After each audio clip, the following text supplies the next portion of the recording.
When you play your little fuck game. When you play your It's time to play the game. Hit that like button right now. Must be a shame, put all the blame up on somebody else when you play your little fuck game. When you play your little fuck game. It's such a shame, you always a pain, always wanna play a fucking when you play your game. It's such a shame, you fucking with me, I'ma fuck you up really good.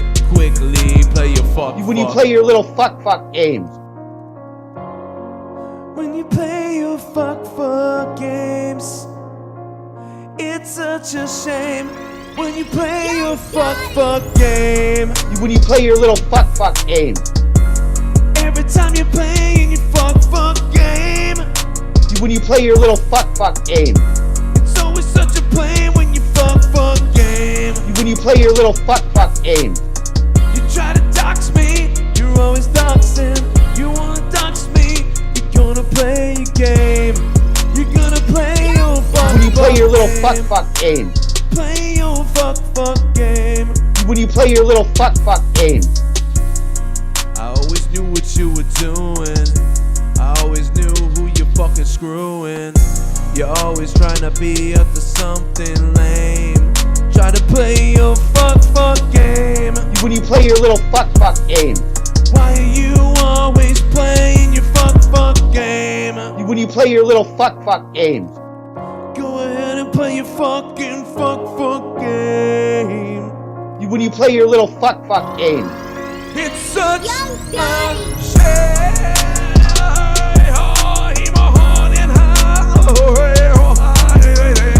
When you play your little fuck game. When you play your fuck game. When you play your little fuck game. Go ahead in the rain and play your fuck game. When you play your little fuck game. In the rain you play your fuck game. When you play your little fuck game. I'm killing you right now because you're a fucking idiot. Oh, I'm a fuck. What? When you play your little fuck game. It's always such a shame when you play your fuck game. It's the brand new hit, and it's up on Patreon right now, so yeah. Hope you enjoy. You know, sometimes you gotta play your fuck games, you know what I mean? Up on Patreon now for download for you guys, man. What a weird day. Again, I can feel the allergies are coming on, no doubt about it. It's definitely time for allergies to be taking people out. So if you're out there suffering from allergies, you know what I mean? I get that. Let me fix my microphone. Hello, there it goes. Okay. What up, Big Merc? What up, TKO Rising? How you doing, man? Oh boy. I mean, like, listen, we thought about this going into. There's a lot of shit to talk about, I guess. But you know, I already mentioned this a while back that we thought Stone Cold was going to be involved in the Saudi Arabia stuff. So this isn't really a surprise that this news has come out that Stone Cold is, you know, could be this new Undertaker thing where, like, he comes back. I mean, I would have never thought that he would get to that point. So if that's what happens, I mean, I'm already well over, like, joyed, you know, with what we saw, you know, from WrestleMania with Austin. Like, if that's all we ever saw of Austin in the ring again, I mean, I am way satisfied. That was amazing shit, dude. I was pumped up by what we saw. So I don't need anything else. But, you know, the rumor has always been that there was going to be more. And the whole thing is, the rumor was always been that Stone Cold was going to wrestle a match at WrestleMania. And that's why it was so convoluted, because they were sort of trying to keep it secret that he was going to wrestle a match, or maybe they also didn't even know, like, 100% if he was going to or whatever. So I just, like, but I feel like, but with all that rumor was also the rumor that he was going to be going to Saudi Arabia, and with those rumors as well, there was always rumors that Vince McMahon was going to definitely step in the ring at WrestleMania.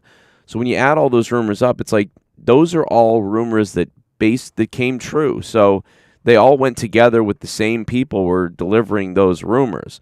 So, in my opinion, it's valid to say, you know, hey, This is probably what's happening. He probably is going to be involved in Saudi Arabia or in other, SummerSlam, type of thing. Now, if he doesn't, if that's really it, I will be amazed, but I won't be shocked. But I will think, oh, okay, wow, that's the one part of all the rumors that went together that didn't happen, if that's the case, because everything else came true. So this is the one part of the rumor that didn't happen, if that's the case, which is fine. Because, again, I'm not greedy at this point. Like, this is, hell, give me more Austin. But, again, like you said, like someone, like Slow Death just said in the chat, this is you guys remember we've been talking about this for years, and we're still talking about it to this day. The Band-Aids over bullet holes or whatever. It was bring back Ryback. It was bring back Brock. It was bring back Undertaker. And now they don't have Goldberg that much. Brock has taken a break. They don't have The Undertaker anymore. Triple H can never come back. So they get Austin to come back, and he does it. And so for that reason, it's kind of like, all right, well, they find a way to get somebody back every time, and bringing Cody in.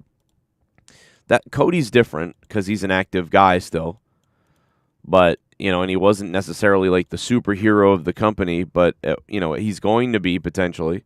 It's panning out the way we thought maybe. It's looking pretty good as far as what we're seeing here. So it's looking like, Stone Cold is going to stick around like the rumor said, which is great for all of us, right? But in a way, it's one of those things where it's like, all right, it's kind of stinks in a way because that they're like, oh, we did a good job, when it's like, you don't even know what you just throw people out there and you hope that, oh, we've got it, this is the thing to do, yay, we did it. And that's not going to solve all the problems in the WWE at this point, you know what I mean? I will open up the phone lines. I'm just doing that right now. As you can tell, I'm stuttering because I'm doing three things at once. A live call-in number. We will have the phone lines open all night. We do have the Super Chats. If you guys would like to support the show, feel free to drop a Super Chat. I'm looking for 2 members to join tonight, by the way. We have lots of memberships available down below, obviously. Click that membership. You get icons and special things and badges and all kinds of stuff you unlock and whatever else. So we're looking for 2 members tonight. We'll see if we can get them. I don't know. You got to hit the button down below to become one, though. We'll see if we can get 2 people to sign up and get that greenness, that sexy green on their name. COVID-1984 says, every time they bring back a legend, it just proves none of the new talent will ever be as over as the old guys. I mean, kind of true. I mean, really. It's not looking good still. I mean, we've been saying this for years, but it's still not looking good, right? Jeremiah...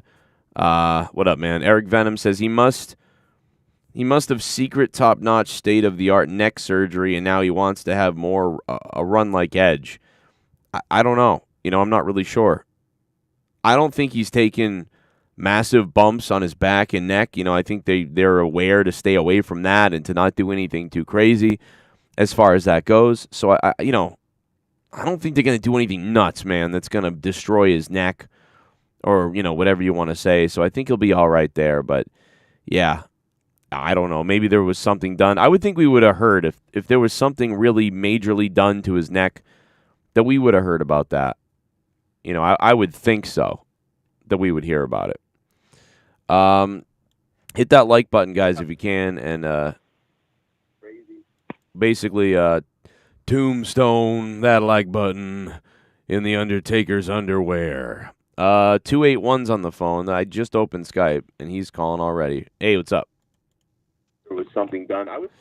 281 hangs up the phone. Make sure you turn down your computer or whatever to call the show. You know what I mean?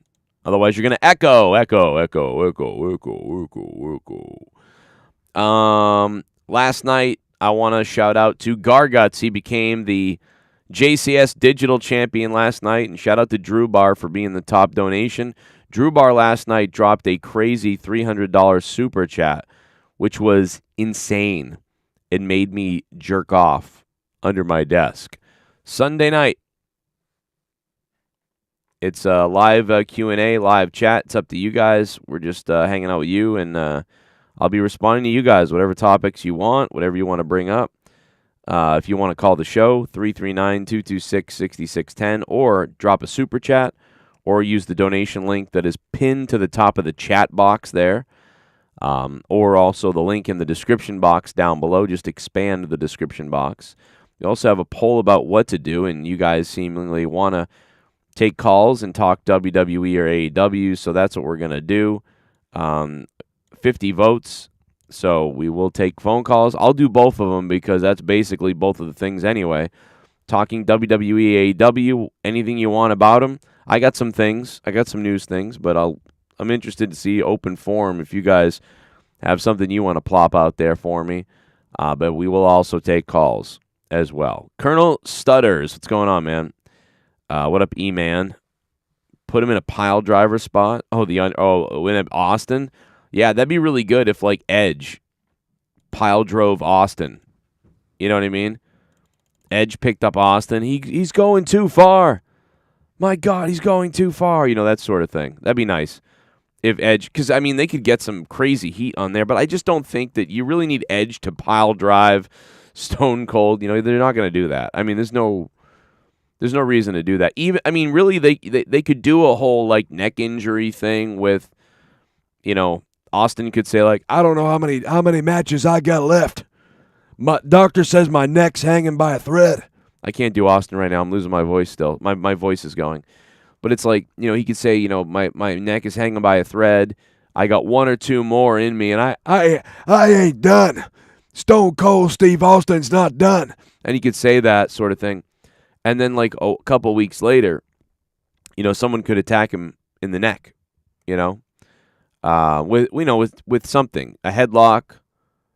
Somebody could take his neck and do something that makes it look like they did something to it, you know, rather than put him in the position of a pile driver. I mean, in an ideal situation, yes, back in the day, you'd pile drive him. You know, even in 2002 and 2003, that would get over would work. Wouldn't get over is not what I meant, but it would get heat because people knew he had a neck injury, so that would have worked out. But nowadays, that's just ridiculously risky to, I think, to play around with that. But they can just get it across without having to do it that way, you know, without doing that, without putting him in that sort of actual jeopardy. Yes, Tyson Fury with the retirement. You know, we really haven't talked a lot about Tyson Fury. That's true. Tyson Fury retires is a good topic to have. I forgot all about it. Now, somebody tell me if this is true or not, because when I feel like the other day when I saw Tyson Fury in his, last fight or whatever you want to call it, did he cherry pick some, like, you know, chump? Let me know, because I don't know anything anymore about boxing if I ever did anyway. You know what I mean? If I ever did know anything about boxing, but I don't know who his opponent was. I didn't look at his numbers. I didn't look at that stuff. And to me, I feel like it's like, well, okay, Tyson Fury must have cherry-picked, you know, some shit bum, you know, to wrestle. I'm assuming. So, let me know if that's the case, but I feel that probably is the case. I'm betting. Bring Deborah back and have her do a chair shit to Austin. Yeah, Deborah could come back and hit Stone Cold in the head for him always hitting her. Edge will finish off Steve Austin for Owen, says Big Bad Ads. That's a great one. That could, you know, that really plays into several storylines all at once, right? I mean, that really does. That's not a bad idea because that covers a lot of different bases and opens the doors for a lot of different pieces of storytelling. That's a great call.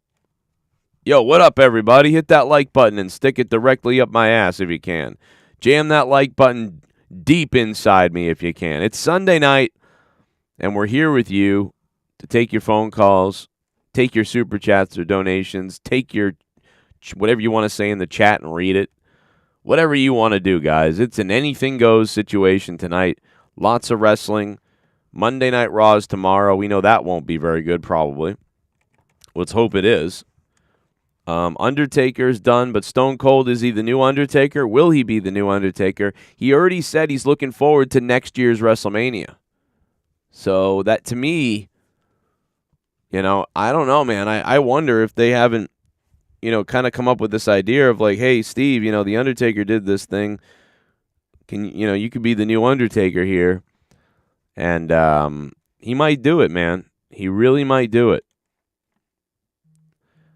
Mr. Vegas 40, I haven't watched you in a while a bit. Wondering how's Jake. Jake is unfortunately down to 179 pounds. Jake weighs so little right now. He's just battling all these different little ailments, I guess. You know, when I talked to him, he said he was doing better last week when I spoke to him. Like, he's doing the best in a while, but still not good. It's not good. But he weighs like 180 pounds or something. So it's like, I don't know, man. It's insane. He's so skinny. So that's his problem now, is that. Plus, you know, he has to go for all these treatments. But they've controlled the infections for him, I believe. But when I talk to Jake now, it's like snail mail. You know what I mean? You guys know he's not really on Twitter anymore much. He doesn't really answer a lot of people right away.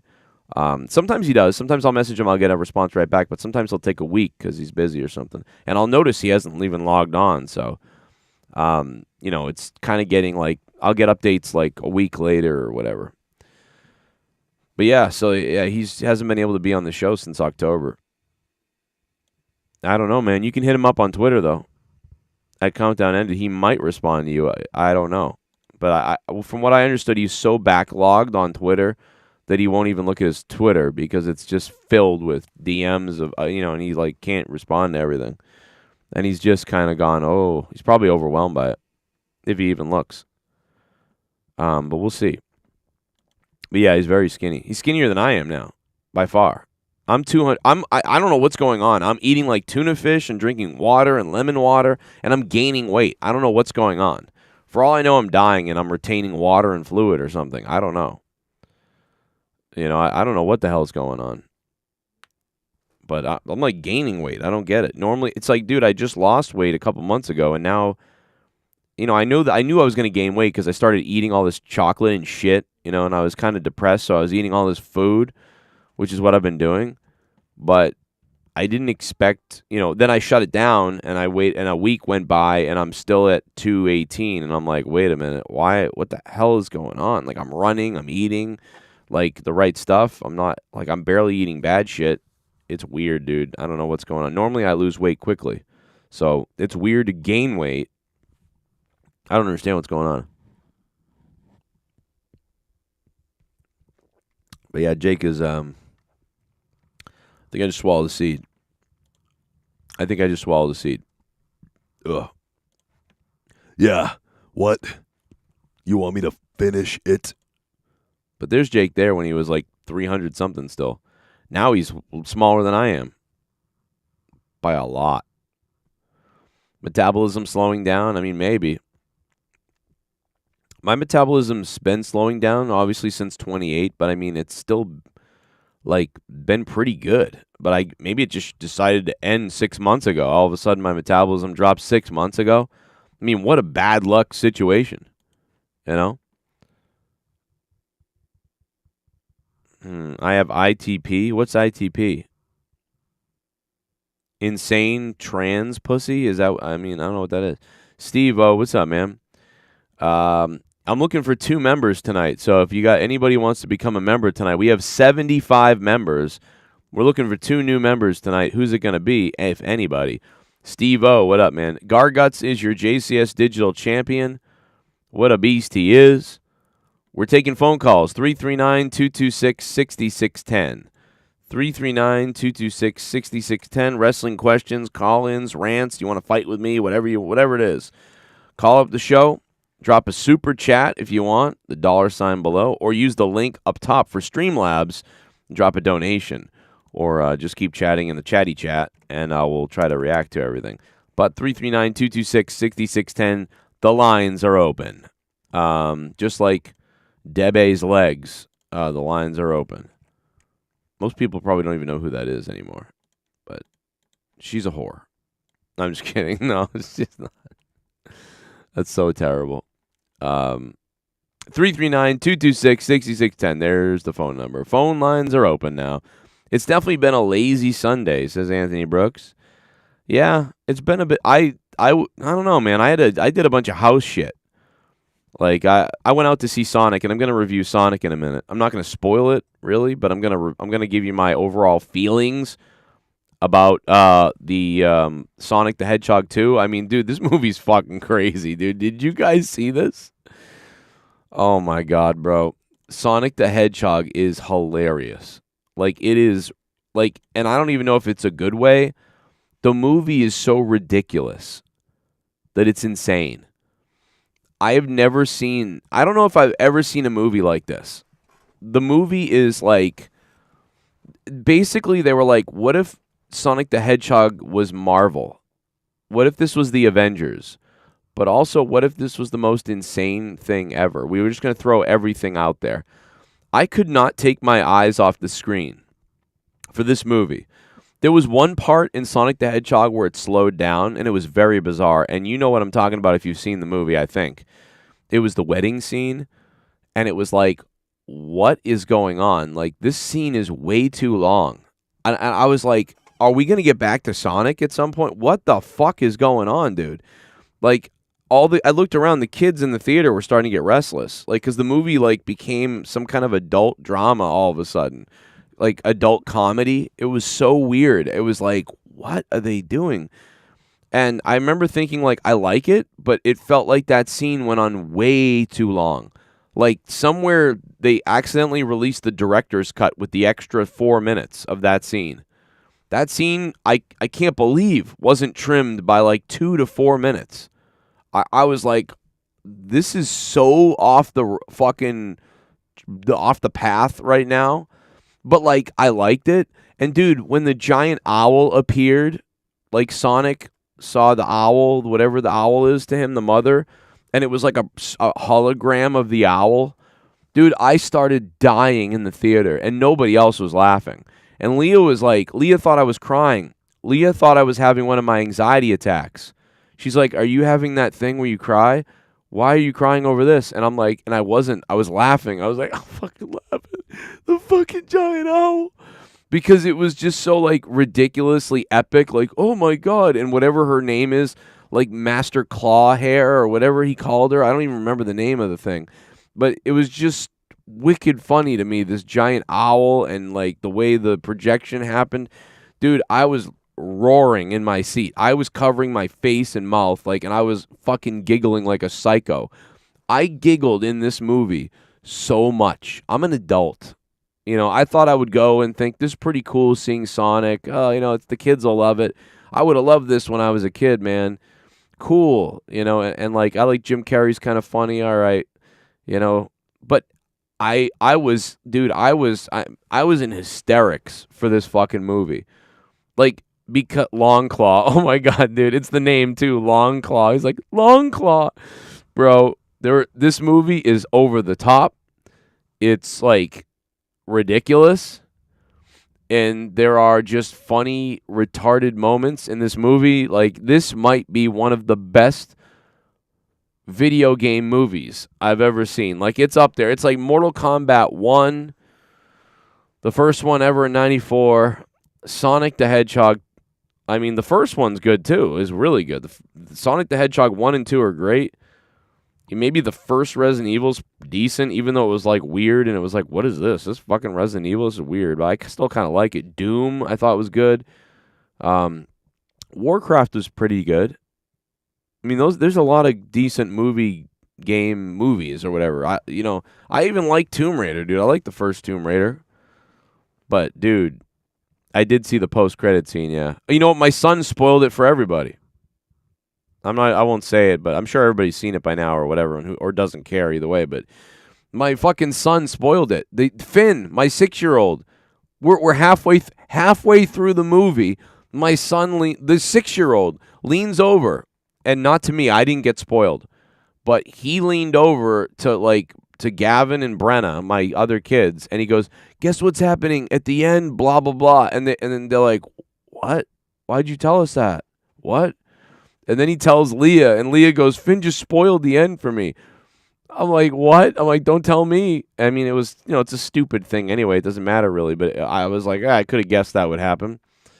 But, it was just funny. I'm like, this fucking kid spoiling the movie for everybody because he saw the whatever. Dude, the wedding scenes were the reason the movie was longer than it needed to be. Exactly, Eric. Dude, what the hell were those? Like, the wedding scenes were ridiculous. Like, I actually liked it in a way, but it was still like, what? Are we serious? Like, what is going on? Like, it was so long. It was so long, dude. It was like, dude, this wedding, the wedding scene felt like we were going into like a different world. Like, we're going too long into this. You know what I mean? It was like, what? Wait a minute. Like, and you could see all the kids were getting fidgety and freaking out because they were like, where's Sonic? Like, what happened? Why are we watching these people arguing over what is going on? Dude, listen, I like the movie the way it is, and I probably wouldn't change anything. I kind of like it, but there is no way that scene should have been that long. I can't believe that movie got released like that. I look at that scene, and I'm like, this is 5 minutes too long. For sure, it's 5 minutes too long. Like, they could have edited the part where, like, they take out the first security guard. They could have edited that out. They could have edited, like, the sneak in. I don't know, bro. They could have edited so much. It meant so little to any kid, and maybe it was for the adults, but it was weird. Man, it was weird. But I like it. I like that it was weird in a way. That's what I'm saying is it was weird, but I like it. But I felt out of breath towards the end of the wedding scene. I was like, oh my God, this is still going on. And I was thinking that, and then Leah said out loud in the movie theater, she goes, oh my God, are they ever going to go back to Sonic? Like, I don't want to see, what is this? And I was like, yeah, okay, so it's not just me. I'm not crazy. This is fucking ridiculous. And it was. But I still liked the movie, and everything was real. Dude, by the end of the movie, I was in hysterics. The only way I would compare this movie to, without spoiling anything, I guess, I would compare this to the end of Independence Day 2. When at the end of Independence Day 2, Data is like, we have to go fight them up in space. They've given us the weapons to do it. Like, and I start laughing, and it's so ridiculous. This whole movie was like that, but like in a good way. So, man, I loved it. I don't know, man. I had a fucking blast. I think it was like 5 to 10 minutes too long, especially for a kids movie, but it was really good. I mean, it was in like the weirdest ways because all the bad stuff was awesome and all the good stuff was awesome and all the just it was just weird. It was so good. It was weird and good. Like, and what I mean by weird is like there were bizarre jokes. There was just this comedy type of slapstick over. Like, it was like, are they really doing this right now? What is this? This is so weird, bro. Long Claw. I'm laughing at a hologram of an owl. I mean, when you can get me to crack up laughing at a hologram of an owl. It's not supposed to be funny, though. That's the weird thing. It's not supposed to be funny. I'm laughing. I don't know why, but I was. Well, what do you know? Oh, shit. We got ourselves a new member. Villain, what's up, bro? I got a member in my pants. The Villain. Ladies and gentlemen, the Villain is a member. Yo, Villain, thank you so much, man. That is 30 months of membership. Dude, he just re-upped his membership. 30 freaking months in a row here on YouTube. Jesus, bro. Well, what do you know? Whoa. We got ourselves a new member. And I got a member. It's me, in Joe. My pants. It's me, Joe. Gavin Newsom is dead. Oh, my God. Luis Antonio Alejandro upgraded his membership. Wow. Thank you. There's the 2 memberships, I guess, right there. Thank you, guys. God damn, bro. That's $6 a month between the 2 of you. Thank you so much for that. Thank you, guys. You're pretty fucking horny tonight? Jesus, that's weird. But, like, hey, let's do it, man. But, yeah, bro, I really loved Sonic tonight. I loved it. It's like Robotnik was so over the top again. Like, I don't know. Jim Carrey is the only one that could get away with playing this character like this because it's basically him. But, you know, this was good, man. I really liked this movie. And maybe it's because I was there with my family and my kids, and you know, maybe you know, as a movie people didn't like it as much. Maybe we'll take a look at some of the reviews out there, but I friggin' enjoyed this movie. And I'm sure later on I'll talk about it more in depth.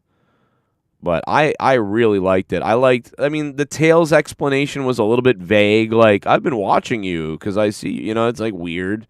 Like, okay, that's fucking bizarre. But it's a kid's movie and it's Sonic, so it's like, okay, whatever. You know, Knuckles had a better backstory. And I think they could have added a little bit more to his backstory, you know what I mean? A little bit more to Knuckles' backstory. Just a slight bit more. And that might have helped things a little bit, but, you know, it's for kids, and you basically understand what's going on.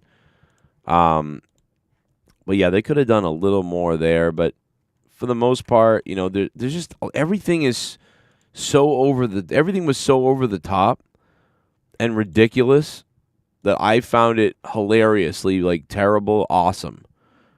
You know, and it's pretty good. And obviously they were like, hey, let's do like Avengers Sonic the Hedgehog, which is cool because it kind of worked. There was a lot of meta jokes in it. You know, there was a lot of like, you know, like they made how many references to Ghostbusters did they make?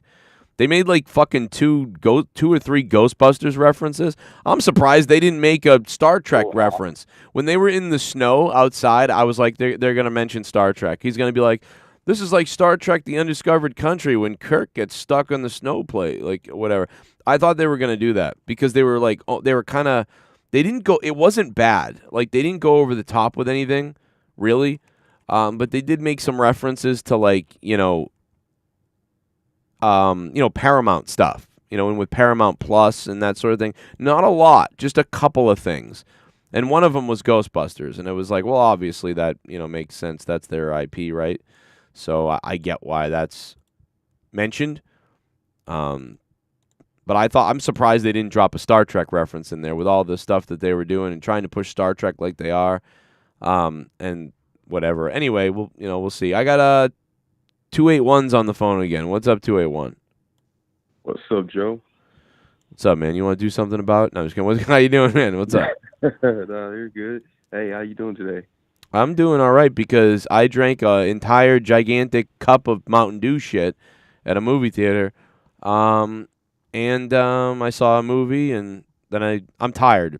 I'm pretty tired. And then I did a bunch of housework, so I don't know. I'm okay right now. Just take some cocaine. You'll be good. I wish I had some because this would be the night that I would do it because I bet I would clean the whole house if I took it. Yeah, I feel you. Who do you think is going to go to the NBA Finals? Do you think Boston might pull it off? I think so because of the injuries on other teams. Like there's a path right now. Mm-hmm.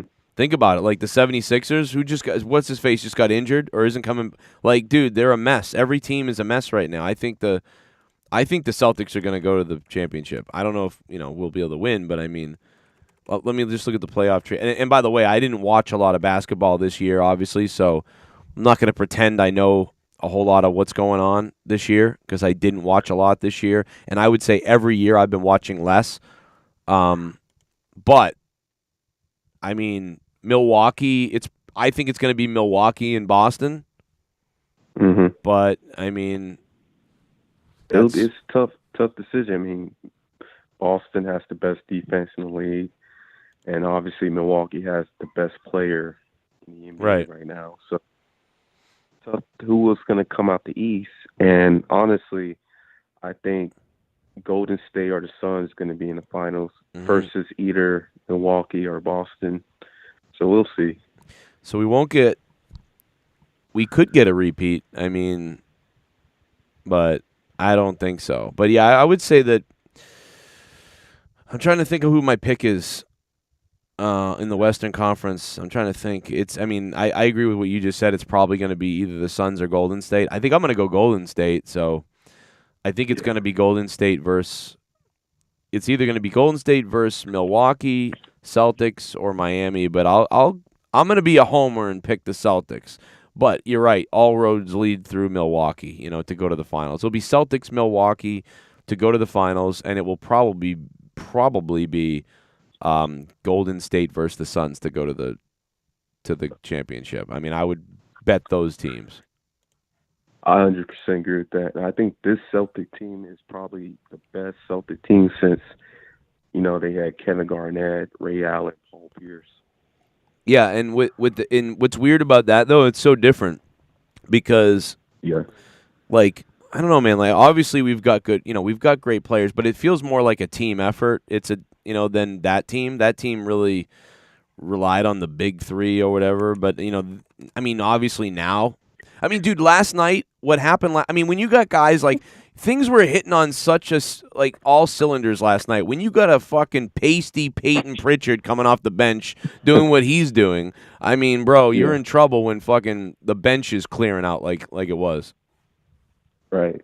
That reminded me a little bit of the Bulls in the 90s, when they just had good players on the starting players and then the ability to get these guys off the bench who get hot. I mean, it was really good. But yeah, the scoring, that's the only problem. If the defense has any issues, then they could get outscored, potentially lose some close games.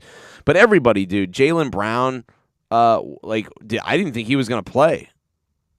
Or maybe I'm crazy. Maybe I'm missing something, but I was under the impression he wasn't playing.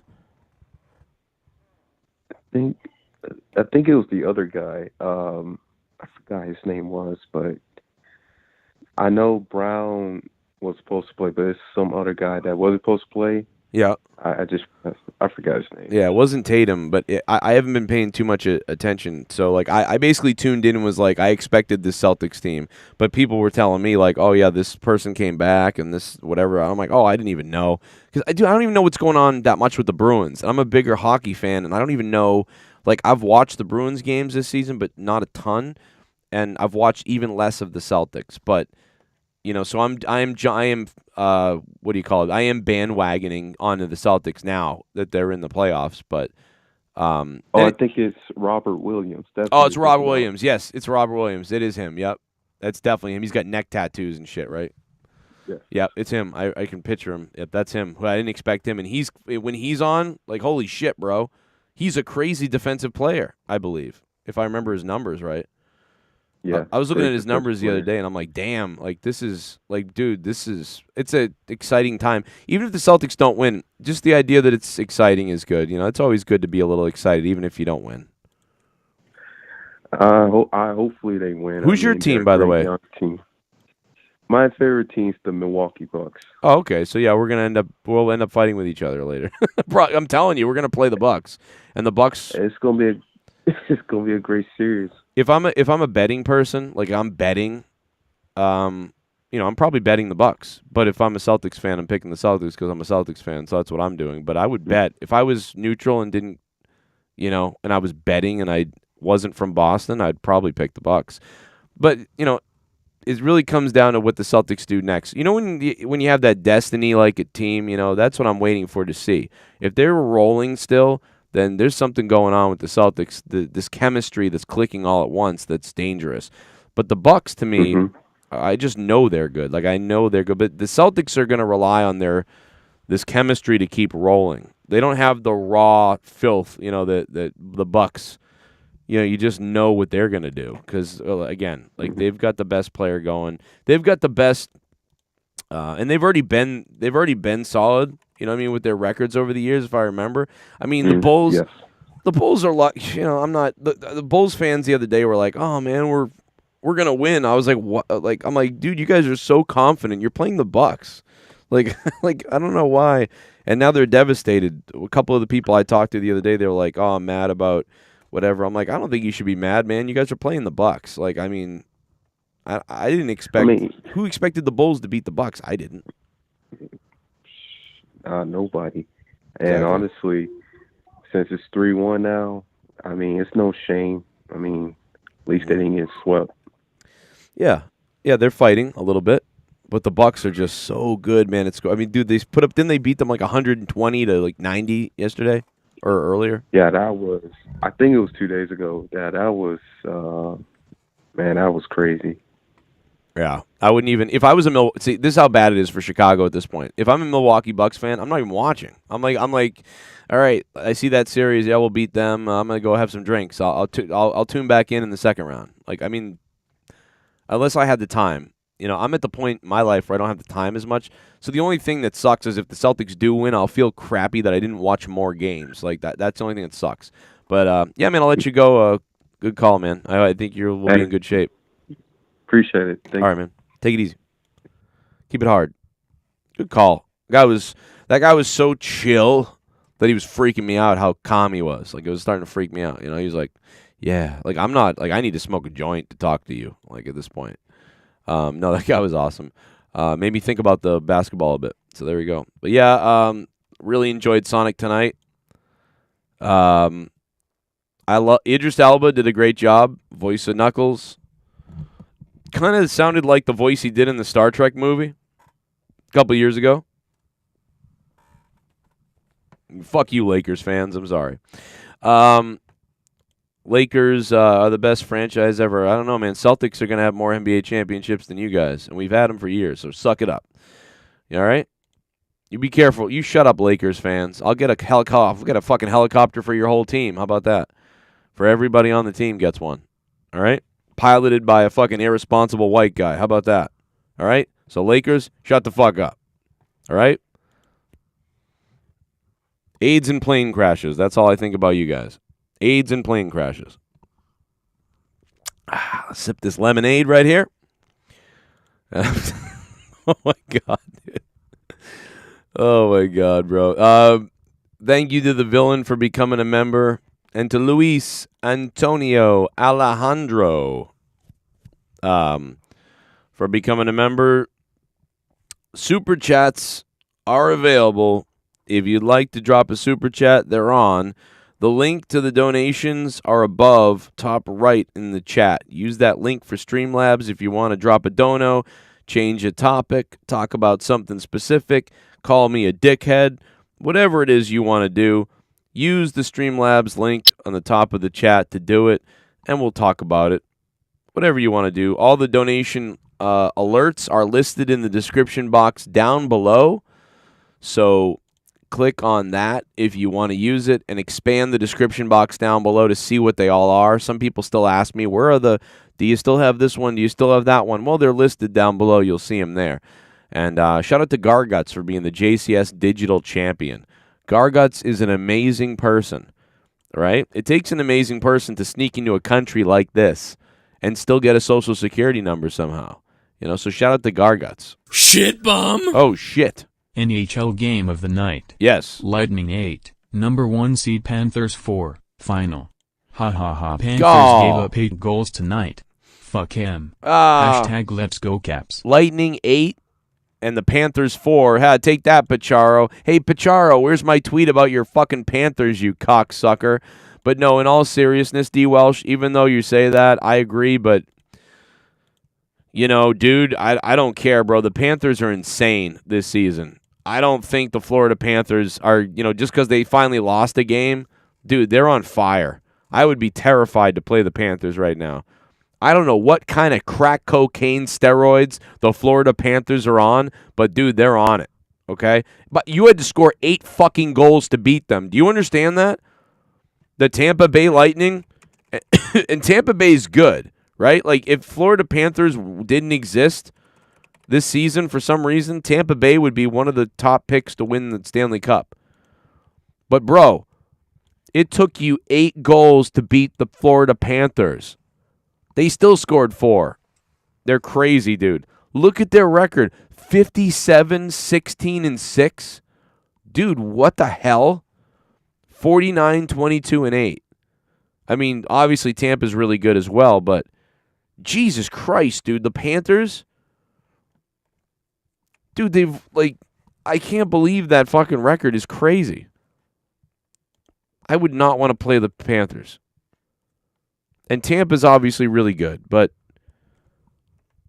I'd go with the bigger record. I mean, Tampa's been blowing people out of the water this season. Anyone but Tampa, I know, right? Tampering Tampa. Tampa wins 1 or 2 more Stanley Cups, and they're going to be the Patriots of fucking the NHL. Just a couple more in 5 years, and we're talking about that. Look at DWELSH. I love it. DWELSH don't give a shit. He's like, I want the Panthers in the first round. Give me the Panthers in the first round. Let's go. That's hilarious. DWELSH just doesn't. I like that attitude, though. You know what I mean? Hey, if you got to beat him, you got to beat him. Might as well get him right away and dispatch of their ass like right away. You know? I get it. Take him out. DWELSH, thank you for the $5 and becoming a $5 shit bum, man. Thank you for the donation. Should I put up a donation goal? We're not going to hit it. It's a Sunday night, man. People get paid on a Sunday night. Here's our donation goal. It's $80. That way I can make the payments. All right, fine. I'll put up a donation goal. There it is. Yeah, no, DWELSH. Here's the thing.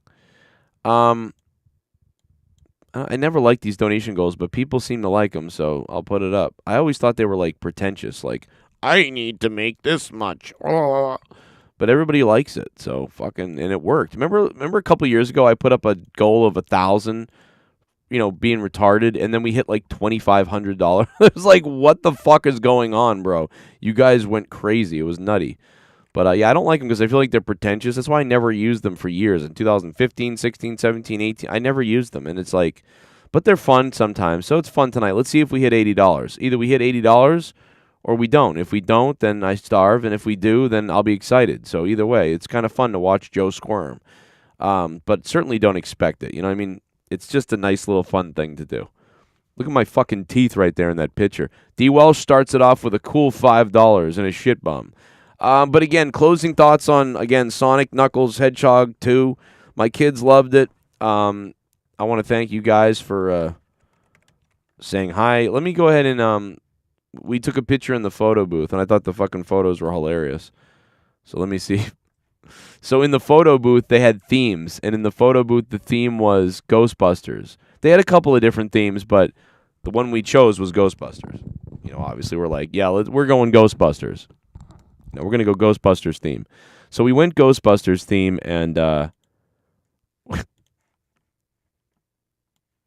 it's pretty funny, because we went and saw, Sonic the Hedgehog, but you would think we just saw Ghostbusters. So the car is like, the Ecto 1 is covering up my son's face right there. So there's that. I hung it on the refrigerator already. And then we made funny faces. I love photo booths. There's nothing better than a photo booth.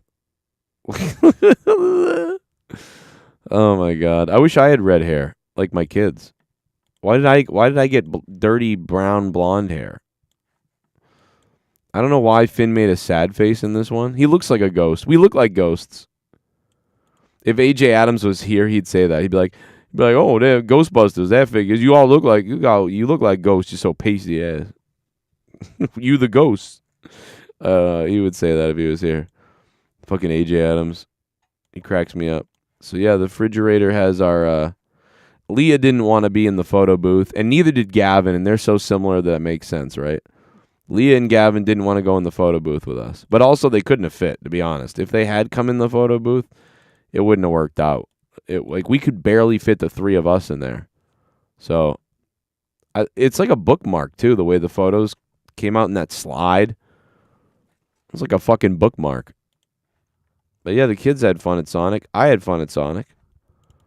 Man, I feel like I need a whole hour on a separate channel, on my other channel, or like on Patreon or something to like break that movie down. Like there was so much ridiculous in that movie, and so many times that I inappropriately laughed in the theater. Like, I don't know why, but I was laughing at just shit that either you're not supposed to laugh at or things that like I just thought were funny because I'm weird. I don't know, but I mean, I would definitely give the movie a thumbs up for sure. Like 100% give that movie a thumbs up. Like, it was funny. It was crazy. Like, it was exciting at times. I enjoyed it. I know the kids did. All the kids liked it. So, yeah, I really enjoyed it. It was probably just 5 or 10 minutes too long. And most of that 5 or 10 minutes was in this wedding scene that was just weird. One of the weirdest scenes in a movie ever, like that made it into the movie. I mean, at some point this movie stalled as it went through this weird wedding scene that I felt most people were like, I don't care about this. What are you doing? Why are we taking 5 to 10 minutes to like get into this? What are we doing? Like, and then that was so funny to me that became entertaining to me. I began laughing in the theater that it kept going. I was laughing out loud at that. And again, Leah looked over at me and was like, what the fuck are you laughing at? And I'm like, I'm laughing that this made it through fucking production, that this made it through editing, that the fucking director, that nobody said, like, we need to cut fucking 5 minutes off of this. And chances are they did cut it. And that was what they came up with. And I couldn't believe it. I'm like, this fucking really, like, what are they doing? Like, it was the most obvious thing that should have been cut. Like, and the most, like, it was just dead on obvious that they needed to cut it. And I started, my tinfoil hat started spinning that they needed a quota for minorities on the screen. And I was like, maybe they promised the studio that they would have a certain amount of time for certain people, like, on the screen. Like, it was just weird. It was like, why is this going on? And it felt like they were like, the white people are on screen too much. We need to, like, I mean, like, what other reason? Why else did they do it? Like, it was so weird. Like, I'm kidding about that. I don't really think that's what they were doing. And by the way, like, the lady who played the sister during the wedding scene, I thought she was funny. She was over the top. She was doing that thing that a lot of people criticize, though, of, like, stereotypical, like, you know, loud female, whatever. But it was like, I don't know. It made sense to me. She just got fucking suckered. You know what I mean? I'd be angry, too. I won't spoil it. But it's like, I don't know, dude. It was so weird. What up, Prince? We can get into wrestling in a minute, too, if you'd like to. No problem getting into wrestling. We'll talk about anything you guys want to talk about at this point. Let me go to the calls.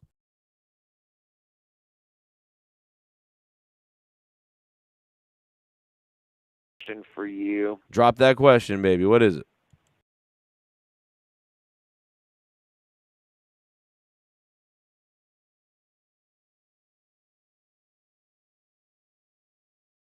Two years now. Uh-huh. What do you think, or who do you think can actually beat him to make it relevant?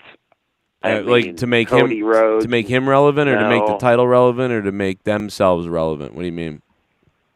Well, kind of like all three, like to make Roman Reigns' loss mean something, and for the person that wins to really mean something and to really uplift whatever title. Well, I guess they're now the same title. No, you got a great point. I've kind of been over it, but I've got a new take on it, so it's a good call. Good call, man.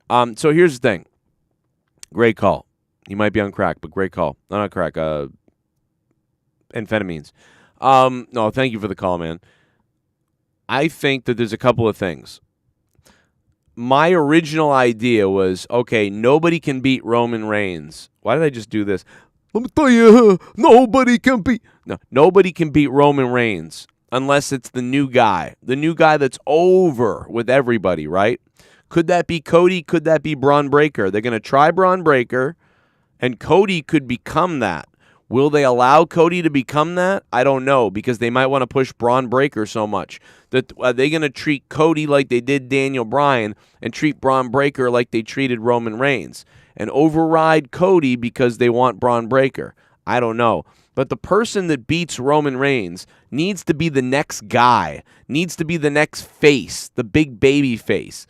The next Daniel Bryan. I don't think there'll ever be a next Cena or somebody, but next Daniel Bryan or next Kofi Kingston, whoever it is, the guy that the fans are massing behind. That's the guy that's got to beat Roman. However, I have another new take now.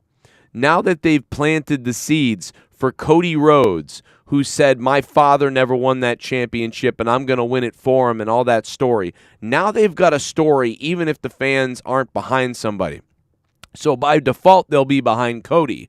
So if they tell a story for a year that Cody Rhodes is on this quest to win the world championship for his father and for his family and do this thing, then it's worth it if he does it and somehow beats Roman Reigns to do it.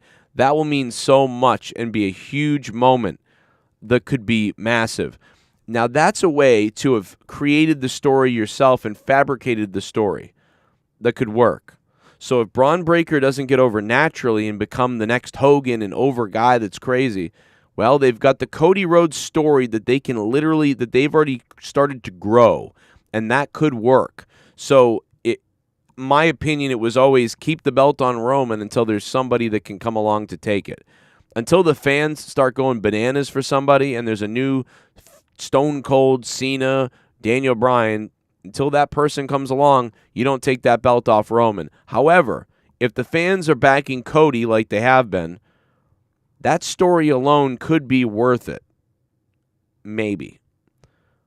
And then the only other thing that would do it would be if the fans naturally got behind Cody insanely, or if they naturally got behind Braun Breaker. So, again, my answer is that the fans either have to be so insane naturally, that's the person that beats Roman. Now, setting up the Cody thing with him winning for the first time and doing it for his dad and this whole story coming to fruition, that in and of itself could grow the audience to be so behind Cody that it will work out. But let's say the fans lose interest, and this is a year-long story, and by the time Cody wins the Royal Rumble, the fans kind of fade away. Well, then it will kind of stink, because then Cody could end up winning, and fans will cheer, but it won't be this massive thing, and you will have kind of wasted it, but at least it's a connecting story, so you didn't waste it. But I would only go with rolling with somebody who is naturally becoming the next big thing, big guy. And we don't have that. We haven't had that in a long time, and we still don't. And if we don't get it in the next year, maybe Cody will be the default, because at some point Roman's got to probably do something and lose it. And WWE will just go, well, we wanted to have somebody, but we don't. And Cody is the next best thing and the most over person we have, but he's got a solid story about trying to win that title, so that's what we're going to go with, and maybe that's what will happen. And maybe after that is when The Rock steps in to face Roman at WrestleMania or face Roman at the next show. I don't know. I don't even care about The Rock situation anymore, but it's a possibility. Great call, by the way, because you triggered my mind into what, all that stuff. Oh, shit. Yeah, motherfucker, here we go. Everyone knows I'm out the window. Suck my dick, suck my dick. Motherfucker, no romance, cause there ain't no chance in my happy pants. Could you perchance go and take this dance and leave me here? I'm a bad motherfucker and I got no fear. What the time was the time, motherfucker? Time, motherfucker. You put it in a happy rhyme, motherfucker. It's clock and clock. Bang, bang, tick tock. Frog in a sock. Oil shock. 2 on consignment, 1 in stock. What's the time, motherfucker? Said clock and clock. I said clock and clock. Joe, the wrestling business in terms of the ratings have been in heat toilet the past couple of years. What do you think needs to happen for ratings to go back up? I really honestly believe they need to do crossover stuff. They need to do crossover things. Todd Fair, thank you for the donation, man. $10 coming in from Todd Fair. Unfortunately, the Super Chats don't count towards the goal. We should be at $20 now, but the Super Chats don't count. So we're close to goal, but fucking things don't count. But hey, whatever. But probably because Google takes 30%. Use Streamlabs up top if you want to count towards goal.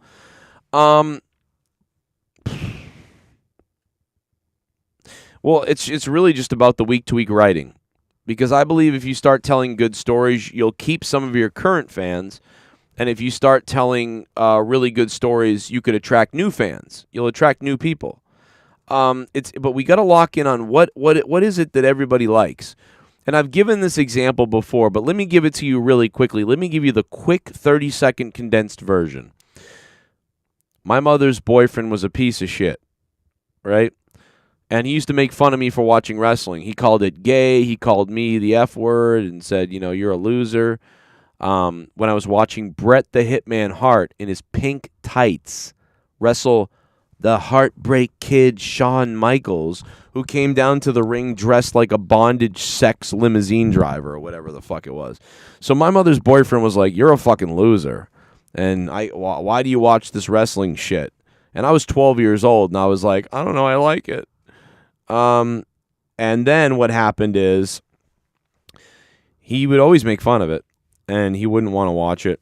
And then one night, Stone Cold Steve Austin drove a beer truck or drove a Zamboni to the ring and then dove in and smashed McMahon. And he had been watching a little bit since then, catching it as I was watching it.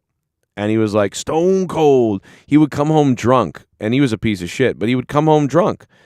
And he would be like, my mother would be like, you got to go to bed. It's 10 o'clock. And I'd be like, oh, come on, or whatever. And then he would even be like, nah, we got to watch Stone Cold or whatever. And he was drunk and shit. And he'd be like, ah. And he started getting into it. So my point is that that's somebody who didn't like wrestling, called me a fucking loser for watching it. And all of a sudden, then he became a fan of it. Because he's a drunken asshole who hates life and probably hated work and hated all that shit. Hated being talked to, you know? And there he is seeing a guy on TV who gets drunk just like him kick his boss's ass. And this guy got a kick out of it. He was like, wow, what the fuck? He's driving a fucking Zamboni to the ring and all these other things. And, you know, and then it became mainstream. Everybody was talking about it. So it became cool to talk about it. Everybody knew about it. You went to a bar, someone said, hell yeah, and then someone said, oh yeah, wrestling. Like, and it became a thing. So you need to get to that point where it's culturally the thing again.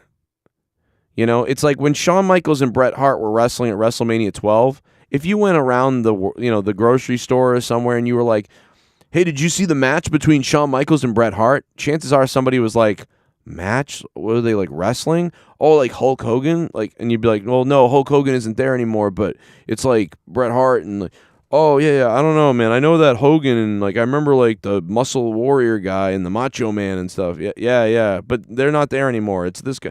You know what I mean? And it's the same thing now. It's like, did you see WWE Raw the other night with Ricochet and blah blah blah? Somebody goes, oh no, I don't know. Like, is like Cena still wrestling? That's what people say now. Is Cena still there? Or they'll say, yeah, I used to watch when The Rock and Stone Cold were there and stuff, but I don't really watch anymore. Is Cena still there? That's what people say. So you need to get back to that point. You need to get to that point where it's the thing again. And how do you do that? Well, in my opinion, here's the thing. Here's where you start. You start with the week-to-week show being good. It's not good.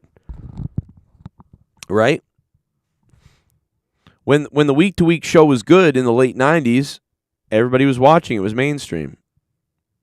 When the month-to-month special shows the WWF used to put out in the 80s was a thing, you know, the character of Hulk Hogan was enough. That's all you needed. And in the 2000s, the show was good. It worked out. When WCW show was good in the 90s, it kicked ass. When WCW show in the 2000s was terrible, they lost the company. When ECW was good, it drew decent ratings on like 3 a.m. TV randomly locally. Dude, it's about a good show. If you put a good show on, you'll get new viewers. You probably will. You know, but even if you don't, you got to start finding ways to get people's attention. And what you're seeing on a week-to-week basis is not going to get people's attention. They're going to watch and go, I remember this, but it looks the same as when I used to watch it, but it's terrible. That's what they think. They go, the ropes are still red or whatever. Oh, there's the fucking, the stage. And yeah, I remember WWE. It still looks kind of like the same or whatever. But it's a piece of shit. You know what I mean? Like, that's the difference. It's like, there's a difference. And when people, like I said, people watch it, they go, oh, it's not quite as good as I remember, though. That's the problem. But there's a lot more to that answer. We could go into a whole fuckload more about that. You know? By the way, thank you guys for being here with me. It's fun to hang out. We're still hanging out for a while here. Hit that like button and stick the thumb up my ass, guys. You can call the show 339-226-6610. I will take phone calls. We're taking phone calls, baby. We're taking your phone calls. We don't give a damn, son. We're taking your donations. We're taking the collection plate. You know? Looks like my little lass needs a shave. Sonic does his dope. Hey, what's up, Joe? How's it going? What's up? I saw Sonic 2 the weekend it came out and saw it on acid, and the Tails little person freaked me out with Oh the my little God. flying Tails thing I couldn't understand. I don't even know if it is a boy or a girl. Its voice sounded so weird. I believe, am I wrong in saying this? I believe Tails was voiced by the real Tails. Like the real person that's always done Tails. I think it's similar to Halo, where in Halo the Master Chief is a new voice. The Master Chief voice is a new actor and a new voice, but Cortana is the original real Cortana. I believe this was the real Tails in this movie. Somebody could correct me, but yeah, I think. Let me see here. I'm pretty sure.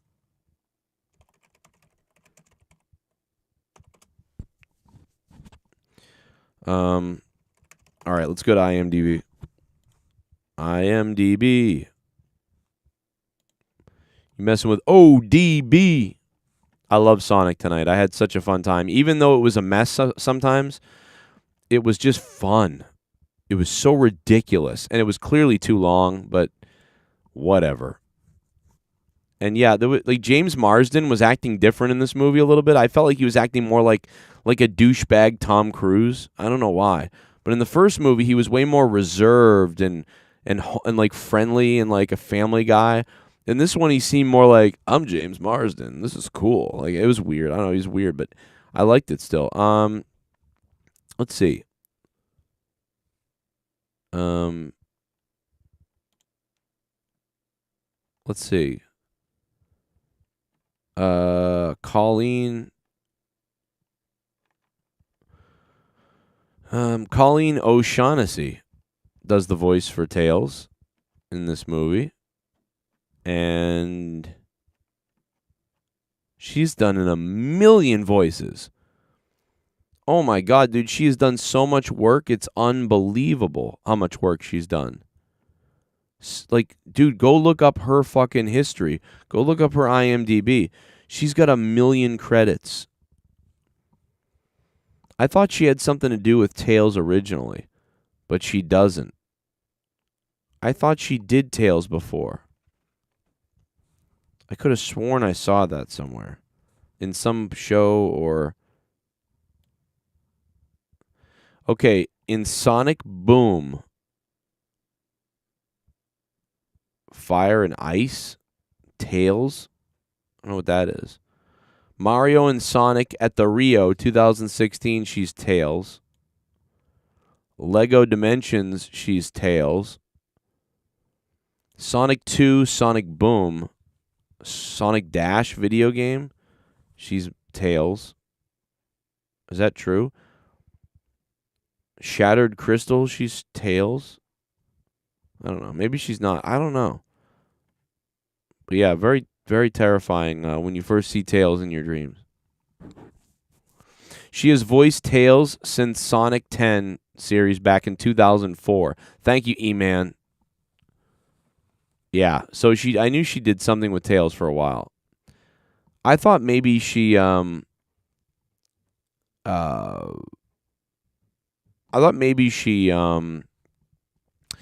him back in the cartoon, or not did him, but you know what I mean.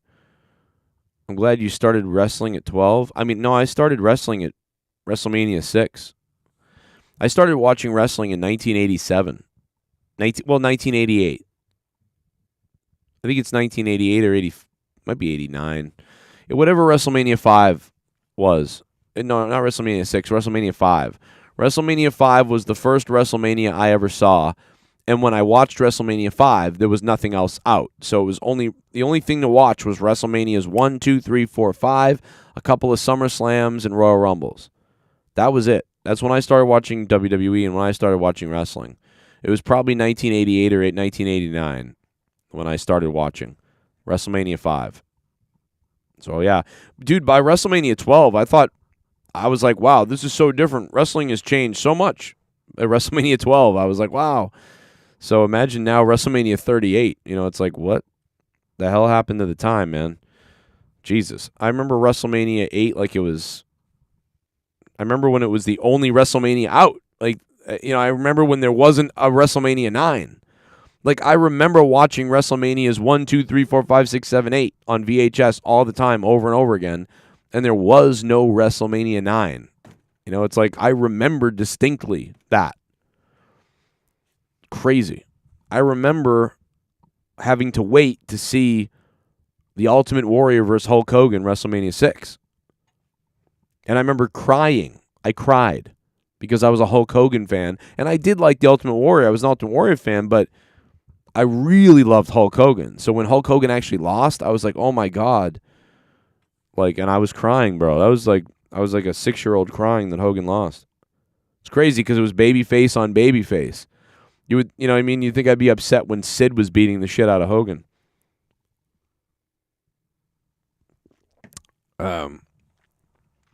Everyone loves to get tail. You know, let's be honest about that. That's probably the biggest thing to take from it. Sonic Dos is dope. Buenas noches. Shit bum. Shit bum. Todd Fayer thinks MJF is trash and his work in is bad. No. He sounds like he's friends with the Twitter account Jobber Nation who says he likes it but praises WWE like shit. Jesus, Todd Fayer. Get the fuck out of here. MJF is better than Roman. Yeah, I mean, listen, I like Todd Fayer, and I love that he loves WWE. I certainly love Todd Fayer. But, I mean, you know, there's no way MJF sucks or whatever that is that he said. You know what I mean? I get it, though. I understand. I like Todd Fayer, and I think he is definitely a WWE, like, fucking jerk-off, but, you know, to say that about MJF isn't, like, no way, dude. MJF is awesome. You can't possibly think that. The WWE wants him. Looks like my little ass needs shaving. Steve Austin. Acknowledge Bot Club and the Wrestle Daily Instagram pages to the Cronin Nation. Ladies and gentlemen, acknowledge them. If you guys have not checked out Botch Club on Instagram, we're talking about millions of views. They are fire. All of the JCS crew is over there in the comments. Go sub them. Follow them on Instagram. The Wrestle Daily, Botch Club. Both of those pages, man, they are friends of the show, and they are trending. They are followed by wrestlers everywhere. People love Botch Club on Instagram. And they were Botch Club before WWE ripped them off with that name of that group. So go check out Botch Club, man. Acknowledge them. Fucking Roman's music is so fucking goofy. It's like it's the best thing going, though. It is. It's the best thing going. Roman Reigns is the best character in WWE right now, whatever he is, but they don't have a face that can oppose him, but potentially they do in Cody Rhodes. And he is going to face Drew McIntyre for a while, which we called that. We knew that, though, you know, especially based off of seeing the house shows. You know, when you saw the house show bookings, you were like, okay, Roman's about to be in a fucking situation with fucking Drew McIntyre. Like, I get it. Okay. We know what's up. And that's exactly what happened. So people are starting to love the tribal chief. Yeah, that's the one thing to be concerned about. The one thing that I'm noticing to be concerned about is that Roman Reigns is getting cheered for. Like they are starting to acknowledge him. Half the crowd is still booing, and you're starting to hear the cheers now. People now want to say, acknowledge me. This is the same. It's not on the level of The Rock, but it is that example. You know what I mean? From Rocky die to Rocky sucks to cheering for the guy. You know? The Rock says, know your role and shut your mouths. And everybody would boo. Boo. But after a little while, it was, know your role. And then the crowd was saying, shut your mouths. Like, and they were saying it with him. And it was like, what? Because people wanted to see it. You're getting that now from Roman. You're getting 40% of the audience. When Roman Reigns looks up, he goes, acknowledge me. Like, the fucking crowd is like, yeah, he said it. Like, it's getting, like, this is, you may not get. You may be in a situation soon where the person facing Roman will be the heel. Because if they can't find someone to become the face, at some point, this is something we haven't talked about, and this is something I didn't even bring up earlier. What if Roman becomes that face? Roman is the top guy they got going on right now, and he's a heel. And they're looking for a face that can oppose him. But what if Roman gets so over that he becomes that fucking face? Well, now you need to create a heel. So you may need to turn somebody heel. Whoever that is. You may need to make Braun Breaker the heel. You may need to make Cody turn the heel at some point. I don't know. Somebody may have to flip heel because they're so hard on for Roman. Because at this point now they're used to him and they respect all the work he's put in and they like the acknowledge me thing. The music is there. They're feeling the whole vibe of the Usos and Reigns and the confidence and just whatever the fuck it is, man. They're into that. So you may be faced at some point if this keeps escalating upwards that, well, that's the guy. You know, you were looking for someone who could oppose him, who could lift up to being the top face. Hey, like, he's being the one that's doing that now. He's flipped so if he flips, now you're going to have to come up with a heel. So, I don't know. That would be the best case scenario because anybody could flip heel. Anybody could be the heel probably, right? It would be easier to create a heel than it will be to create a face. So if that's what happens, if before Cody gets big enough and before anybody else can get big enough to face Roman flips and becomes that face. That's actually probably their best case scenario because then it's like, oh shit. We can create heels all day to face Roman and have Roman go through them. And maybe have one of them screw Roman, you know? So that would be, they'd probably enjoy that if that were the case. Well, what do you know? Oh, shit.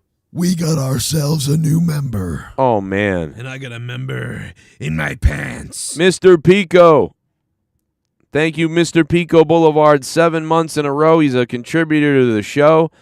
And he's a contributor in support, man. Thank you so much, Pico. 7 months. I had a goal tonight for 2 members. We were hoping to get 2 members back tonight, and we've gotten 4. So thank you for busting that goal wide open. Mr. Pico Boulevard going 7 months as a member, dude. Thank you. Thank you so much for that.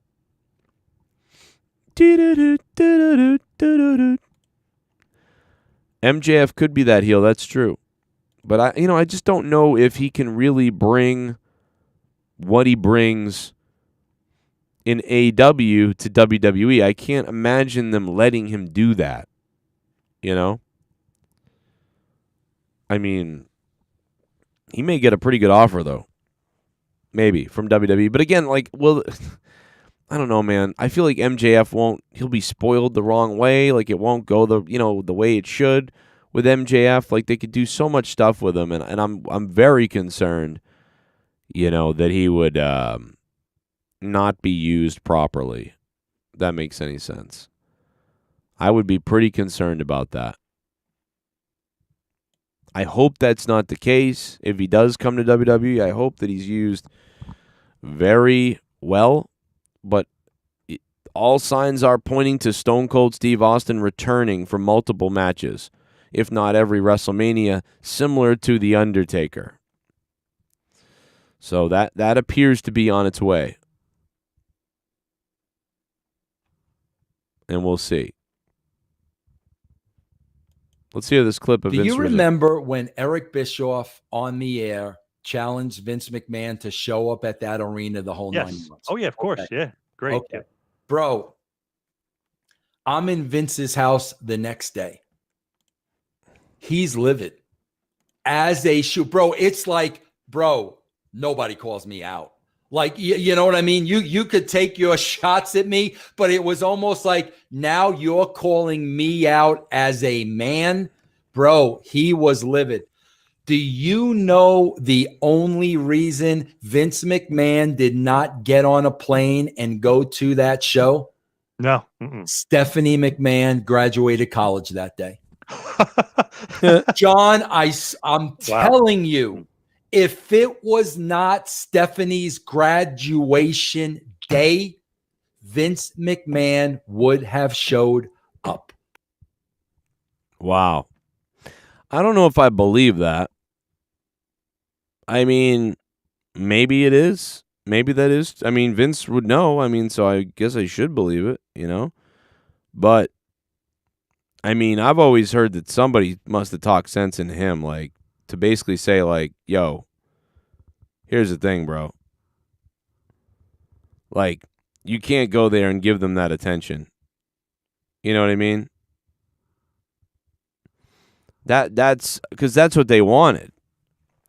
But it was like DX going into the building. Like, that would have been one of the best things maybe for WCW. Like, all of a sudden, WWE got more WWE guys are showing up on our show, on our shit. You know what I mean? That would have been really good for WCW. You know? Todd Tate says, I wish Disney moved to Florence, Alabama. That'd be awesome. Good Lord. Imagine Disney in Alabama. I don't think Disney would move to Alabama because wouldn't Disney already be concerned about the right-wing attack on them? They would want to move to a lefty state, right? So I don't think that Disney would move to a right-wing state after being in Florida. You know, they were there. They were in a right-wing state because they were getting huge tax breaks because right-wing people love to give tax breaks to companies and bullshit, whatever, right, originally. But one thing that the right-wing people don't like is you fucking with their little children. You know what I mean? And so when you start fucking with kids, that overrides everything. So now that Disney is fucking with little kids and trying to fuck little kids, you know, Florida said, well, fuck this. So I don't think Disney is going to would go to another right-wing state. They would probably be trying to go to a left-wing state. I would imagine. I mean, right? Why wouldn't you be like, because if we go, I don't know, they would want to go to a diddler state. You know? So maybe Disney would move to, maybe Disney can move to Chicago. Like, you know what I mean? I mean, everybody's always wanted guns at Epcot, right? It'll be great. We'll have guns at Epcot. So Chicago, get ready, or Illinois, get ready. You know, I don't know. Where could Disney go? Let's take a look at the map. 2022 projected Democrat, Republican. Let's take a look. I'm predicting most states become Republican, though, so it's going to be a weird... Let me go back to the older map, like 2020. Yeah, because you're going to see all the states, left-wing swinging states swing right because people have had enough. So you're going to see this country become very right-wing coming up. Whether you like that or you don't like that, it's just what's going to happen because of what's happened. Okay, here it is. Here we have, I think we have the projection here. Okay. So, where would Disney move? Where would Disney go? So Disney would probably go to, I mean, they can't go to Georgia because Georgia's another rough place for them. So really, dude, Disney's going nowhere near Florida. Disney would have to leave. And I was right about Illinois. Look at Illinois. I'm right about Illinois. It's Virginia or Illinois. Or they just take the whole operation to California. But they want that East Coast. So, oh my God, imagine if Disney came to Massachusetts in my hometown, like right outside where I live. Imagine if Disney came to... No, they're not going to do that because it's too cold, right? They want the warm weather. So they're kind of screwed. unless they could get a deal with like a North Carolina or a Georgia to where they'd agree that they wouldn't fuck with them. But that would be rough, you know? Wouldn't it be tough? So they may have to go, they would have to go as high as Virginia to remain on the East Coast. They would have to go to Virginia. And that's like the middle. I don't know where Disney could go, bro. Where are they going to go? They can't go anywhere. These are all red states. And even Georgia's red, really. Georgia's going to go back red, probably. I don't know, dude. I think Disney's... This can't happen. There's nowhere to go. Because won't the rest of the states just do what Florida did? You know what? We'll do it too. I don't know. That's an interesting question. I don't think those other states like pedophiles, so I don't know, bro. They could come to Vegas. Yeah, it's true.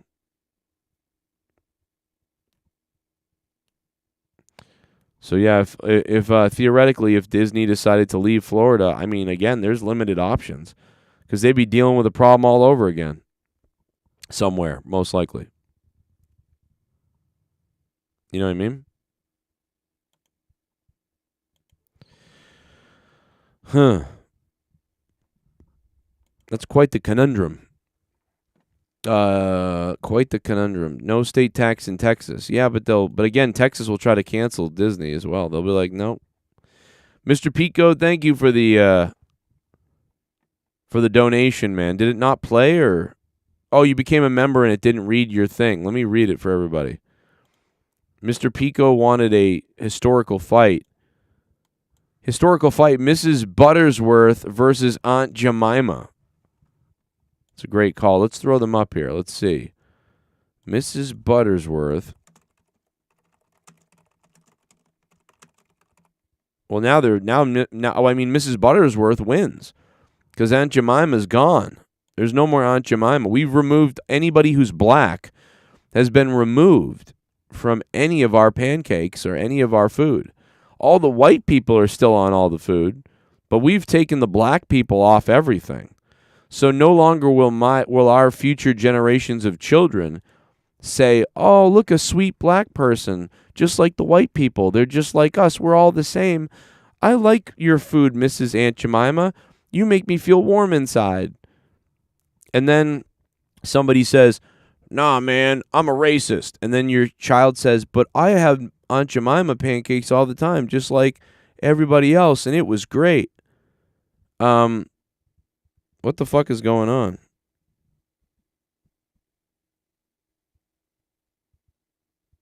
What the fuck?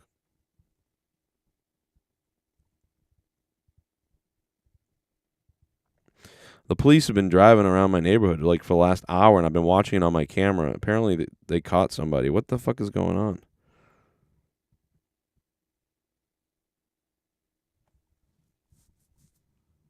What the fuck? Jesus. Apparently somebody was fucking speeding like a fuckhead on my street and literally hit somebody. Damn. Was blasting music, middle of the road.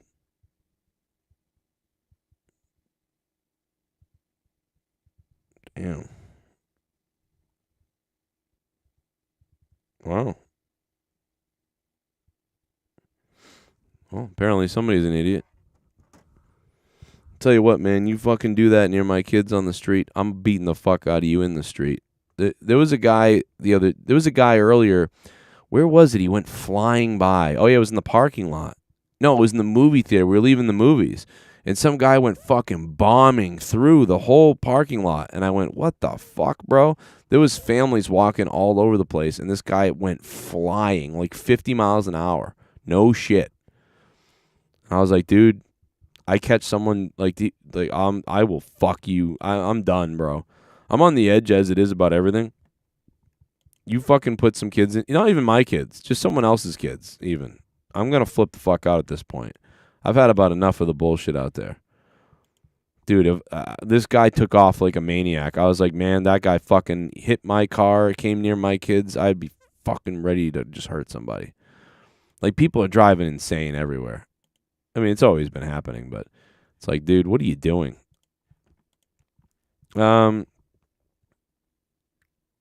Yeah, Todd Tate, I don't think they're coming to Alabama, bro. They're probably trying to get away. I'm telling you, they're trying to get away from the right-leaning places. Probably trying to go left-wing. You know, I'm not here to turn it into a political debate. I'm just saying, like, it's obvious they're not going to go to a right-wing area. You are right. I was just making my wish list, but they may go to Chicago. Yes, they might go to Chicago, man. Disney in Chicago. But see, that might not even work, dude, because there's going to be snow. There's going to be the cold winter out there.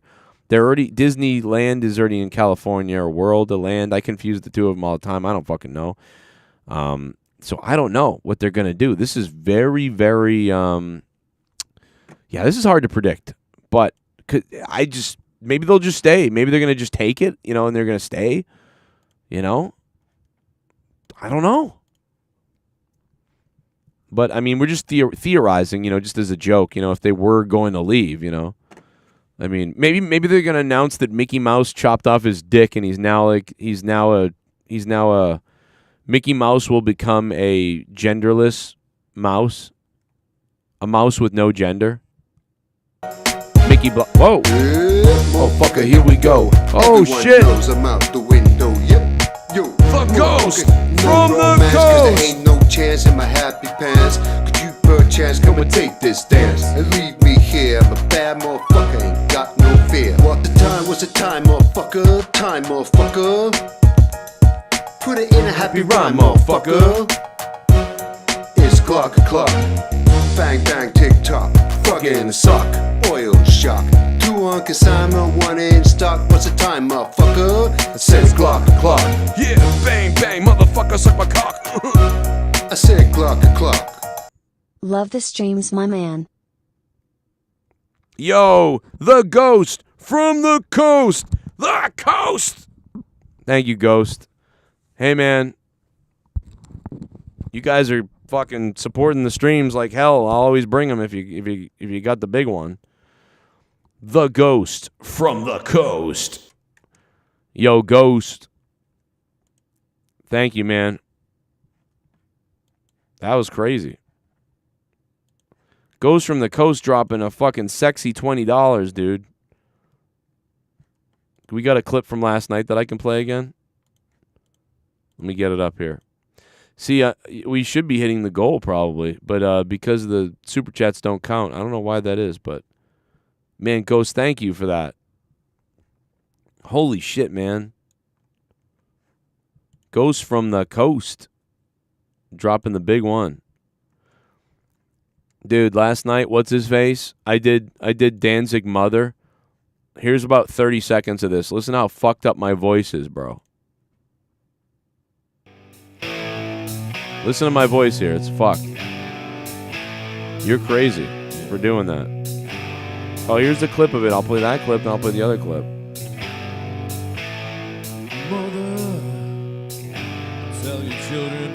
Where is the Garguts thing? Oh, here it is. Tell your children not to hear I found my it. words, what they mean, what they say. Mother. Can you keep them in the dark for life? Can you hide her from the waiting world? Oh, mother. Father, we're gonna take your daughter out tonight.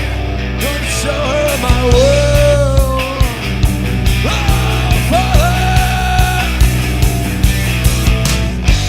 Not about to see your light, but if you wanna find hell with me, I can show you what it's like. Do you believe it? Not about to see your light. Dude, my voice was so jacked up. That was so funny, bro. My voice is still gone. It's still not back yet. The only way I can talk is if I really lower down my voice. But if I get high, it's like, it just goes away. Oh, yeah, the barf and yawn combo. Here it is. I played that Danzig cover from last night so I could delay to find these sound clips. But yeah, my voice is jacked up. What's really funny is I did the Because the Night, the Pat, whatever her face was song, and my voice could not make it through it. I think it's the allergies, though. I don't think it has to do with that flu I got 2 weeks ago. I think it has to do separately with allergies, because I think I lost my voice last year at this time from allergies. And the doctor, again, when I saw somebody, they were like, yeah, you got to not talk for like a week or two. And I'm like, okay, yeah, that's... I have 3 different jobs, and they all involve me babbling all day. And they're like, you're going to destroy your vocal cords. And I'm like, well, you got $3,000, and I'll take 2 weeks off. And they're like, no, of course I don't. And so then I say, well, guess what? And then they would say, well, then how are you going to make any money if you have no voice? And I'll say, I don't know, man. Fuck it. Here it is. Did you ever... Listen to Garguts, man. Now, this is some major acid indigestion. Listen to this acid indigestion. Listen to it. Did you ever... That sounds rough, bro. That is some rough shit right there. Did you ever... Did you ever... Joe, who do you blow first? Danny Ainge or Kevin McHale? Oh,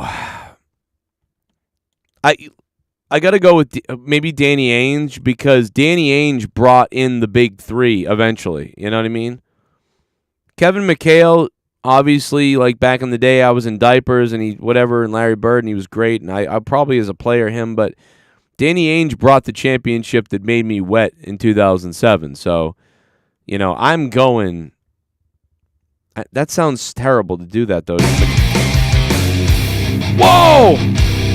Oh my God! It's Bombs Away! Playing the spot all day. Oh my God, my voice just cracked into hell. I want you to jam it in. Good night, my God! DWELSH! DWELSH!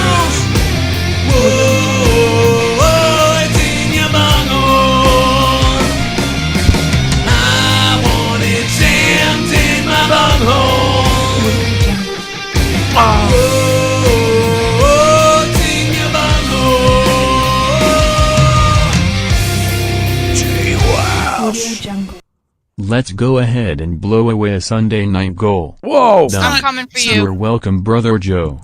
Appreciate everything you do. Man, oh my God, bro. Oh my God. He did blow away the goal. The bar filled up. The bar exploded and expanded. Oh my God, he shattered the bar. Look at the bar. I don't know why I'm doing that. I'm sorry. Oh my God. Oh, now I'm Garguts. Look at that. Did you ever... Oh, God. Man, DWELSH, thank you so much, man. Holy fucking God, man. DWELSH just dropped a top bomb. Oh, my God, bro. He just dropped an atomic bomb, dude. Oh, my God.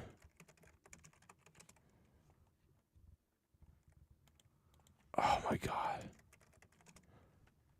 Pull it up. I'm coming for you.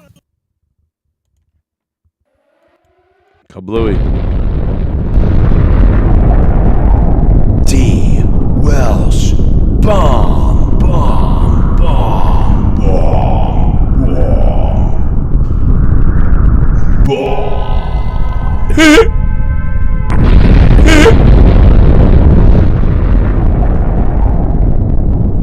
I'm coming for you. Did you ever...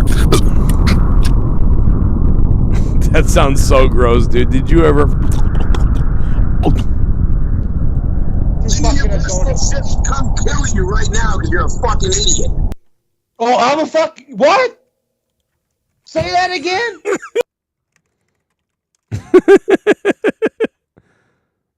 When you play your little fuck games. SITH come kill you right now because you're a fucking idiot. Oh, I'm a fuck... What? Say that again? Blow me. SITH come kill you right now because you're a fucking idiot. Oh, I'm a fuck. What? Say that again. Man, guys, you got to give it up for DWELSH, man. He just, that was crazy, bro. That was a hell of a bomb, DWELSH. Thank you so much, man. That was crazy. On a night where Sonic the Hedgehog made me made my hedgehog escape. You know what I mean? What am I saying? I don't even. It sounds so messed up.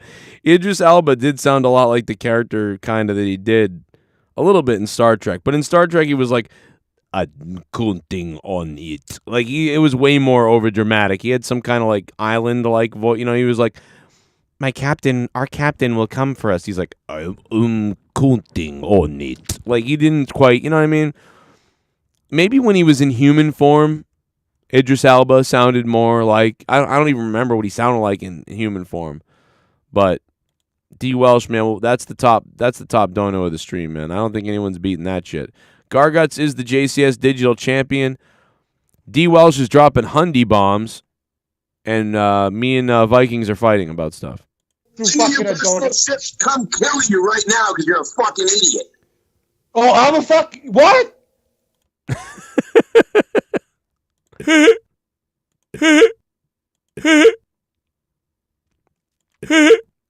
want to fuck. I want to find you and I want to take a porcupine and jam it up your ass. 339-226-6610. We are live and we are taking phone calls. Give us a little sample of it. Give us a little sample of Daddy. Do you want a little sample of Daddy? Here's a little sample of Daddy. When you play your little fuck game. We're live right now. We're taking phone calls. We're going to go to the line. 206 call back. We're going to get 206 on the line here. Who is this calling? Game. You going to play the game? Shame, put all the blame up on somebody else when you play your little fuck game. When you play your little fuck game. It's such a shame, you always a pain. Always wanna play a fucking fuck game. It's such a shame, you fucking with me. I'ma fuck you up really good. Quickly play your fuck. When you play your little fuck games. When you play your fuck games. It's such a shame. When you play your fuck game. When you play your little fuck game. Every time you're playing your fuck game. When you play your little fuck game. It's always such a pain when you fuck game. When you play your little fuck game. You try to dox me, you're always doxing. You wanna dox me, you're gonna play your game. You're gonna play your fuck. When you play your little fuck game. Play your fuck game. When you play your little fuck game. I always knew what you were doing. I always knew who you fucking screwing. You're always trying to be up to something lame. Try to play your fuck game. When you play your little fuck game. Why are you always playing your fuck game? When you play your little fuck game. Go ahead and play your fucking fuck game. I want to play the game tonight. 339-226-6610. We're taking your super chats. DWELSH with the top dono. We're talking about Sonic. I saw it tonight. Plus wrestling, Stone Cold Steve Austin, the new Undertaker, so much more. We're talking about it on this Sunday night. I hope you're having a good Sunday night as we continue to roll on. More wrestling news coming, and whatever topics you guys want to drop in the chat. When you play your little fuck game.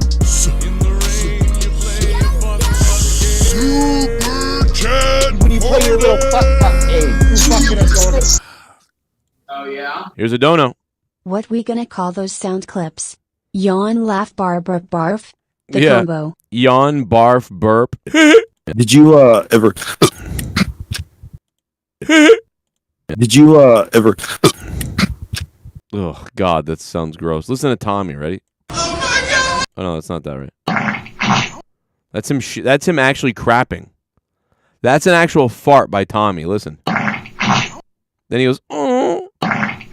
Did you ever?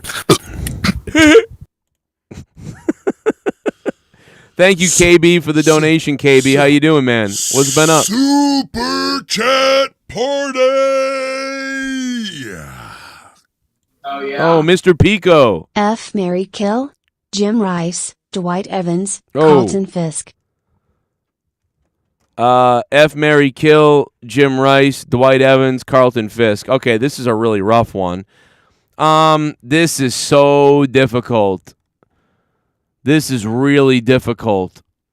I'm probably going to kill Dwight Evans. And I'm going to marry Carlton Fisk. And I'm going to F Jim Rice.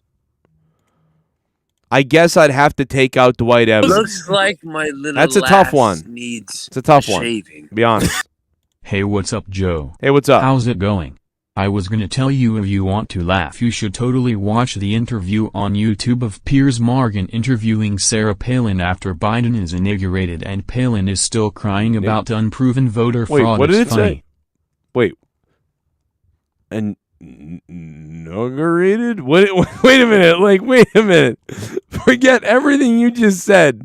What did that donation... You spelled inaugurated. Did this... I was gonna... Am I the only one that heard what I think I heard this donation say just now? You spelled inaugurated. I see it. INAGURATED.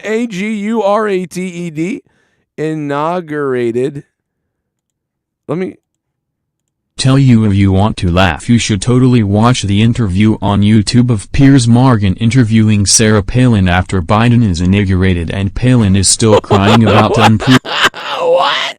After Biden is inaugurated.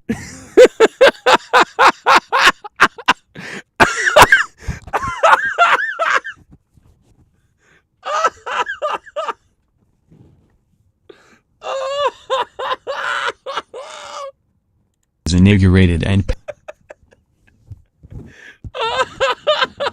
is inaugurated and Oh my god, dude, I'm gonna die.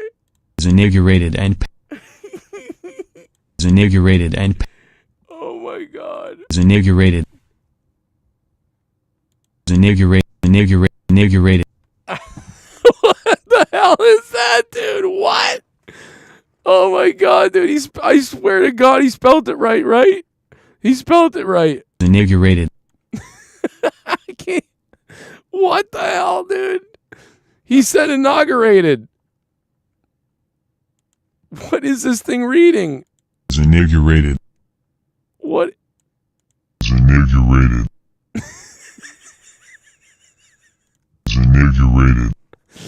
Oh my god, bro. What the hell? You think you've seen it all in this world. And then a donation reads that way. Even the donation machine is racist. Oh, he left out a U. But even with that. Yeah, maybe that's probably the U. You left out the U. Yep. And look at DWELSH. She's like, he spelled it right. DWELSH. Oh my god. All right. Well,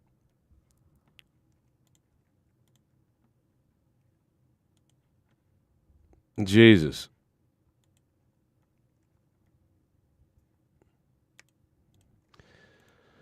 Oh man, that was funny. I'm gonna be okay.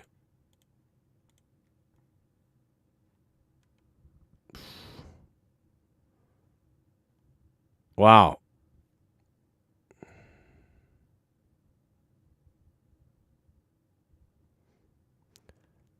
All right. So, that being said, where was I? What is this? What are you sending me? What the hell? Oh my god, dude, what is this? I don't know what Garga... Is that Gargus that sent me that? Gargus, did you send me a redneck rolling down a hill? Is that how you got into the country? Santino's looking for a position in WWE if you guys haven't seen that. So, I mean, but his daughter's already got one. Remember Santino's daughter? We looked at her recently. Like, she's unbelievable. We looked at her recently, and it was like, wow, bro. Bianca is her name. So she can't be Bianca anymore, right? Like, they're going to have to change her name. I mean, they're not going to let her be Bianca, right?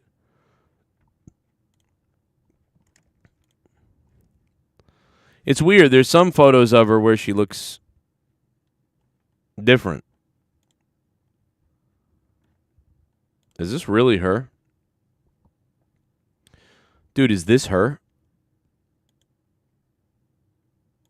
Remember we looked at her before, but I mean, I've never seen this photo. She's in the WWE, and that's a photo of her. Good God.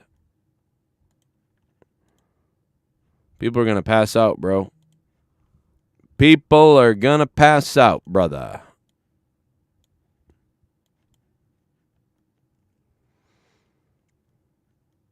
So Santino's daughter's there, and Santino's talking about what position he'd like in the WWE. I think Santino should become a referee. Wouldn't that be funny? Imagine Santino as a ref. Be pretty entertaining. I wish we got to see Santino beat up Jim Cornette back in the day. You know what I mean? It's weird. Santino's daughter looks different depending on what photo you look at. She looks kind of completely different in different photos. It's very strange. Yeah, stretch her out, baby. Stretch her out. You stretch that girl out there. Yeah. Stretch her out. Oh, yeah, let me just go ahead and get my hand in my pants. I mean, let's get out of here, actually. No, she's very sweet. She looks pretty. She looks tough. She looks like she really can fight. She looks like she's in shape. She's cute. Got a good look. I don't know what she sounds like. That's what's coming next, you know. And she is adorable. What's her name? Her name is, Bianca Carelli. Let's see. We got Coastal Championship Wrestling a video with her. About the States. And I came down here to South Florida, and I pulled up to the building, and one word came to mind. Ew! Oh, come on. I come to the United States, and this is where I come. And even worse, the person I'm wrestling is an announcer.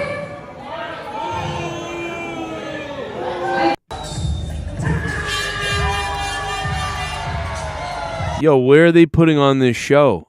What warehouse is this show taking place at? Of her father, one Santino Marella. Second generation wrestler. This looks good. Didn't have it all. He got it.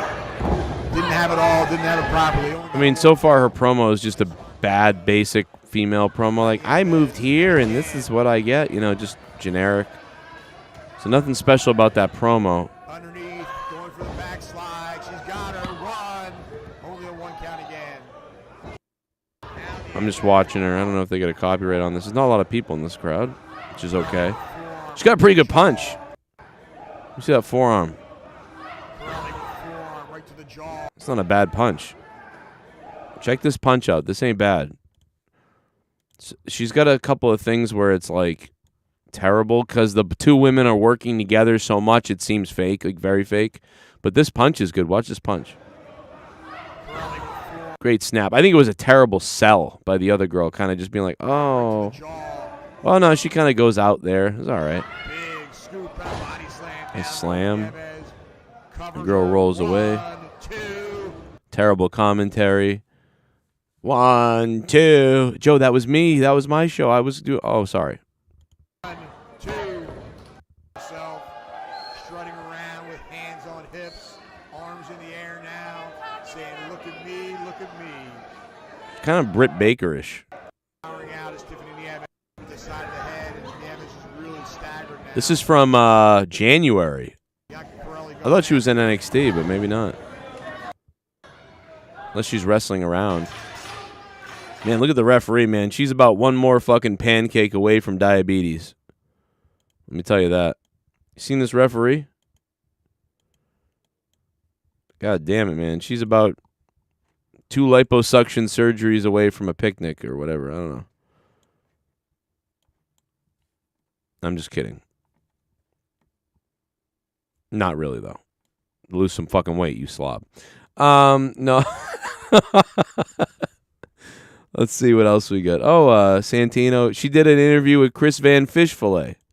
Let's see what I that. went to my dad's room and I looked at the floor and my friend was behind me and she looks at me like she didn't watch wrestling. There was pink Converse, like fish Oh, I thought she was gonna say like condoms. a big giant pink skirt. I wish she said condoms. Objectivity, whatever. That I don't like. That. Whatever. I don't know words. Do you know words? I don't. Fuck it. No, I'm just kidding. I'm sorry. I really do suck at words too. I'm just joking. But it's fun to make fun of her because look at how good her teeth look. You're right. In the sciences, this does not exist. It is black or white. There is no gray area. Yes, and that's safe. And I like it. So when you apply and you're going into school for a biology degree, what's the plan? What do you want to do with a biology degree originally? Well, I wanted to be a brain surgeon. Wow. Whoa. Yeah, I went to Western with Wow. I was doing a medical Making fun of her. She's going to have a master's degree. I can't graduate high school. science degree and a major in neuroscience. And I was very interested in it in terms of like what the courses were about and everything. But then I started thinking more about like real life and, when I grow up, like when I have, at the time I was like 19. Yo. So when I grow up, you know what I mean? But then I was thinking like the hours you put in being a brain surgeon, the stress, well, how does that affect your family life? Would I be happy doing that? Like, yes, I could have the capability to do that. I could put in the work, but am I going to enjoy my life? And There's not a lot of female brain surgeons. And by the way, and I'm not trying to make this a thing about females and males, but there's not a lot of female brain surgeons. And this is often what they always say, that they thought about family and their family life. And it shows you that many people have different priorities, especially women versus men. And when they're always trying to be like, hire more women, this, that, and everything. And it's like some people just don't genuinely want to do that. And they're like, yeah, it's only because of the stigma. And it's like, no, it's because sometimes people do have different goals because of what they are. It doesn't mean there aren't women brain surgeons, and it doesn't mean that there aren't men who are flight attendants. And it just means that typically it's not just the stigma, it's also the really way they really feel. Why are you trying to force genders into situations if they don't want it? You can be anything almost. But yeah, I don't know. But it also could just be that she just, like what there's a lot of guys that don't go into brain surgery because they don't want the stress of it. That's interesting, though. 16. And my dad got a place in Milton too, so we were nearby. And one day he picks me up. We go to the Milton Mall, which is like, I don't know if you've ever heard of it or if you've ever been there. It is the smallest mall ever. There was nothing in there. She seems nice. She seems pretty nice. Sweet, kind of, not bubbly personality, but like friendly personality. Not like bubbly. Like bubbly can be like annoying and weird. She's like more like friendly. I don't know. We'll see what happens, man. Seems pretty good. Hey, Vinny, what's up, man? What's up to everybody in the chat? Hit that like button and stick the thumb directly up my ass if you can. Tombstone that like button. And if you want to drop a super chat and say something. I will respond to everything tonight. It's open forum. It's open phone calls. We've had a couple of phone calls tonight. A couple about the NBA Finals. That was cool. And a few other things. We've been talking about Roman, Cody, wrestling, WWE. Not too much on AEW yet. And we talked about Sonic the Hedgehog. I saw the movie tonight. I gave you my little review of it without really spoiling anything. Unbelievably funny. I thought things were funny that weren't supposed to be funny. I was laughing. I was very entertained, man. I was in rare form in the theater tonight, laughing at things that I shouldn't have been laughing at. But I was just having a blast at how ridiculous this movie is. It's probably like one of the most ridiculous things I've seen that I would give an 8 out of 10. Like, I would buy this movie on Blu-ray. I would give it an 8 out of 10, despite that huge criticism of that wedding scene that lasted way too long, and it was insane. But, like, what did Jeremy Johns say about it? What did he say? Let me go listen to what he said.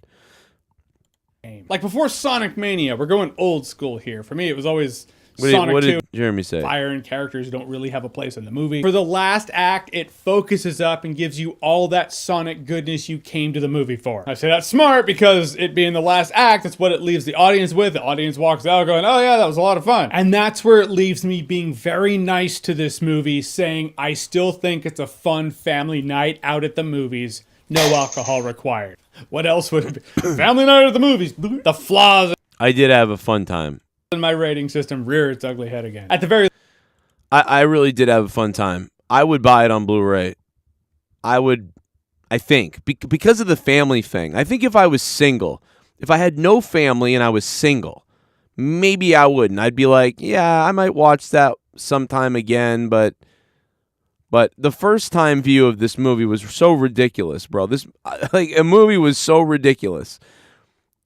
It's not quite the Gremlins 1 and 2 situation where like Gremlins 1 is a horror movie and it's super serious, and then Gremlins 2 is this retarded, like over the top movie about New York and the building and the gremlin, but it's kind of like that. The first movie is so focused on what is Sonic and who is he and this story, and Jim Carrey's going to play Dr. Robotnik. And this movie is just like, let's go bonkers. Let's go full on bananas. The human side story is unnecessary and ridiculous. And the Sonic story becomes like Sonic and the fucking Avengers. But it's so crazy that I liked it. Whereas, I could see, I don't know. I can't explain it. This is a very weird movie, and I already went over I'm not going to go back into it again. I already been over it tonight, but just again, I just can't tell you. I laughed at stuff that I probably shouldn't have because it was so retarded that I was like, this is hilarious that this is going on right now. And that's what I thought about some of it. I really liked it, though. And again, like I said, I was there with my family and the kids, and so I probably had that extra bit of love, the feels. I hate when people say that, but it's like, oh, the nice feelings of movies. And what did Jeremy Johns give the first Sonic? What did he say about the first Sonic?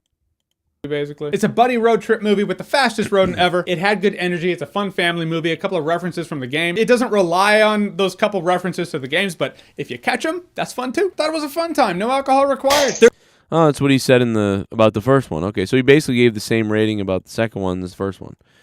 So yeah, I would say that the first one was like a more solid, coherent, like beginning to end movie. But the second one was so ridiculous and over the top crazy that it was as good in a different way. That's basically what I would say. How about them fixing Sonic too, man? Can you imagine? I still can't believe. By the way, this company has been rewarded so much. They deserve, like, they lost $80 million because they created Sonic the wrong way. Because of what they did to Sonic, they originally lost $80 million. And then the movie not only recouped that money, but it made them another $80 million on top of that. And then it allowed them to make Sonic 2 because Sonic 1 did so well that they by now have like fully recouped all the money and then finally made a huge chunk of money, I would assume, on Sonic 2. So I can't be happier for the people that worked on Sonic, because they are a great example of listening to the fans. We made Sonic look like a Skeletor retard, and then we fixed it. We heard you guys, and we fixed Sonic. And this movie went from, wow, this is going to be Cats all over again. Remember how retarded Cats looked? And then they just came out and they didn't care. But Sonic, they were like, no, let's fix this. And they did. And because they did that, because if they hadn't done that, I don't think this movie would have worked out. It would have been too much of a distraction to some people. I don't even know. But you got to give it to them, man. They fixed it and they got their monies back. Like, their money came back to them tenfold for the love of fixing Sonic and making it look the right way. And they got paid for it, and they deserved it. And the fans gave them so much love back because we have spent a lot of money on this movie. Everybody went to see this movie. What the hell did Sonic 2 gross? What are we at here?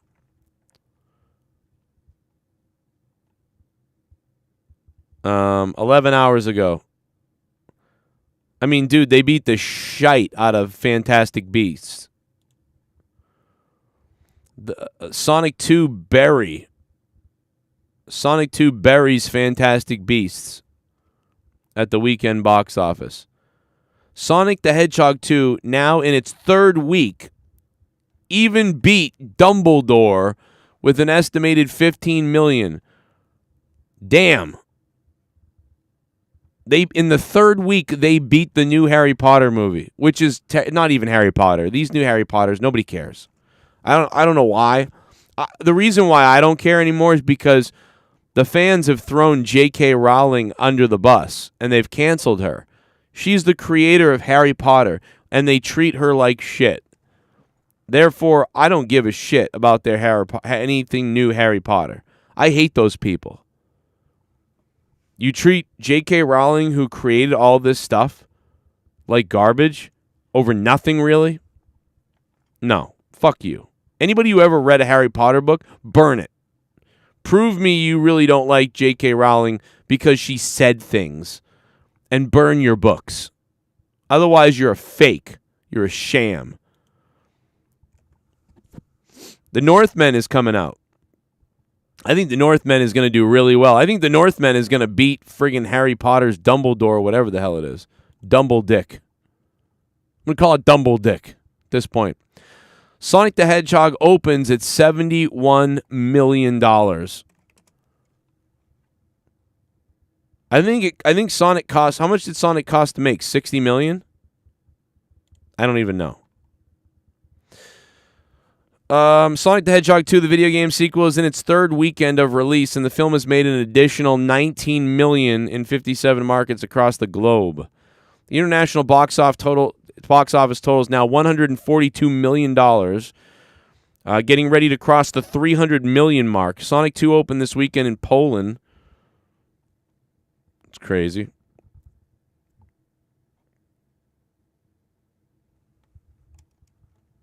That's crazy. They're killing it. Sonic the Hedgehog 2 is a movie that they hoped would probably make $80 to $150 million. And this movie is going to make $300 million.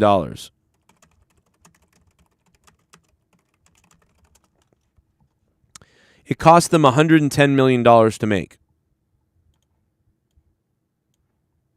And they didn't I don't even think they advertised that much for it, right? So let's say that they advertised $30 million and they didn't, right? So let's just throw this number up to $130 million. They're going to make internationally, what, $300 million or $400 million? Let's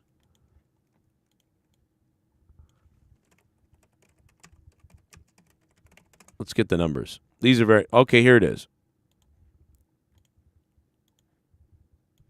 Let's see what this says. Paramount Sonic 2 made another box office splash, grossing $241 million worldwide. So there you go. So they've made this movie is made back over $130 million. At least has profited, has gotten them over $130 million. And when they're all said and done, plus the downloads and the Blu-rays and everything else, you add it all up, this movie is going to gross them like $300 million, or net them rather. That's crazy. So this is a massive win, a massive success. Whatever it costs to make them have to reshoot and re-edit the CGI of Sonic has been far beyond paid for at this point, and may have helped them advertise the show. Because all these people that weren't sure about it then saw that and were like, what the hell? Then saw it get fixed, and then they were like, oh, cool. And so there was like this triple advertisement before the movie ever came out, accidentally. Might have actually helped them. But I think people just love Sonic that much that, listen, as long like they're going to go see it. Northman sucks. Oh, you see it, King? Was it not good?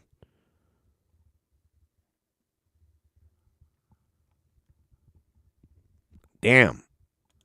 What's up, everybody? Tombstone that like button. I'm Joe Cronin, and you guys are the best for being here. Thanks, man. We're going on. The show continues as we continue throughout the night on a Sunday night. Looks like my little lass needs Tails. a shaving. Hey, what's up, Joe? What's up? That donation pronouncing of inaugurated was so funny. I thought Barack Obama was the only one who was inaugurated and Biden was incrackinated, but I guess Biden was inaugurated. Trump must have been in Klansmanated. Oh my God.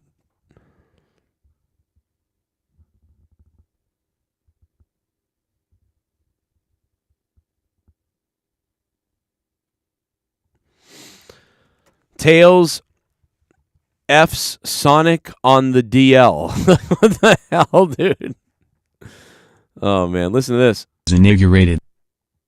That's the weirdest donation. I don't understand why it reads it that way. Who wants to listen to Garguts choke? Did you ever?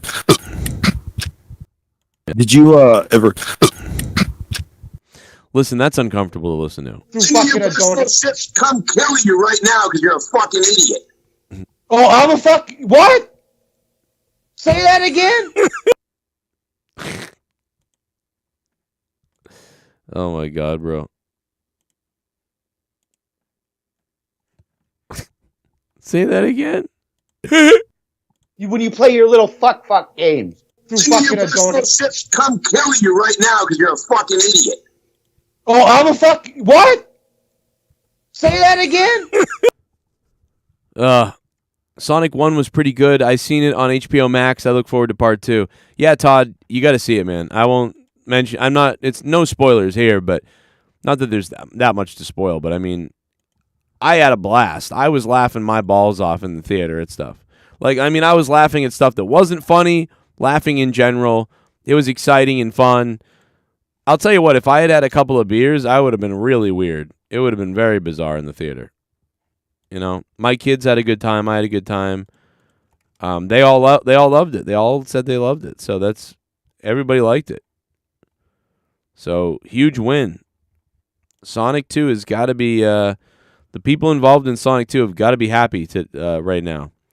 And I know that it came out a couple of weeks ago now almost. So I'm really late to the party, but dude, it was good. And then we took pictures in the Ghostbusters photo booth, which is so weird. You know? And then we made funny faces. I made nice faces the whole time, but my daughter decided to.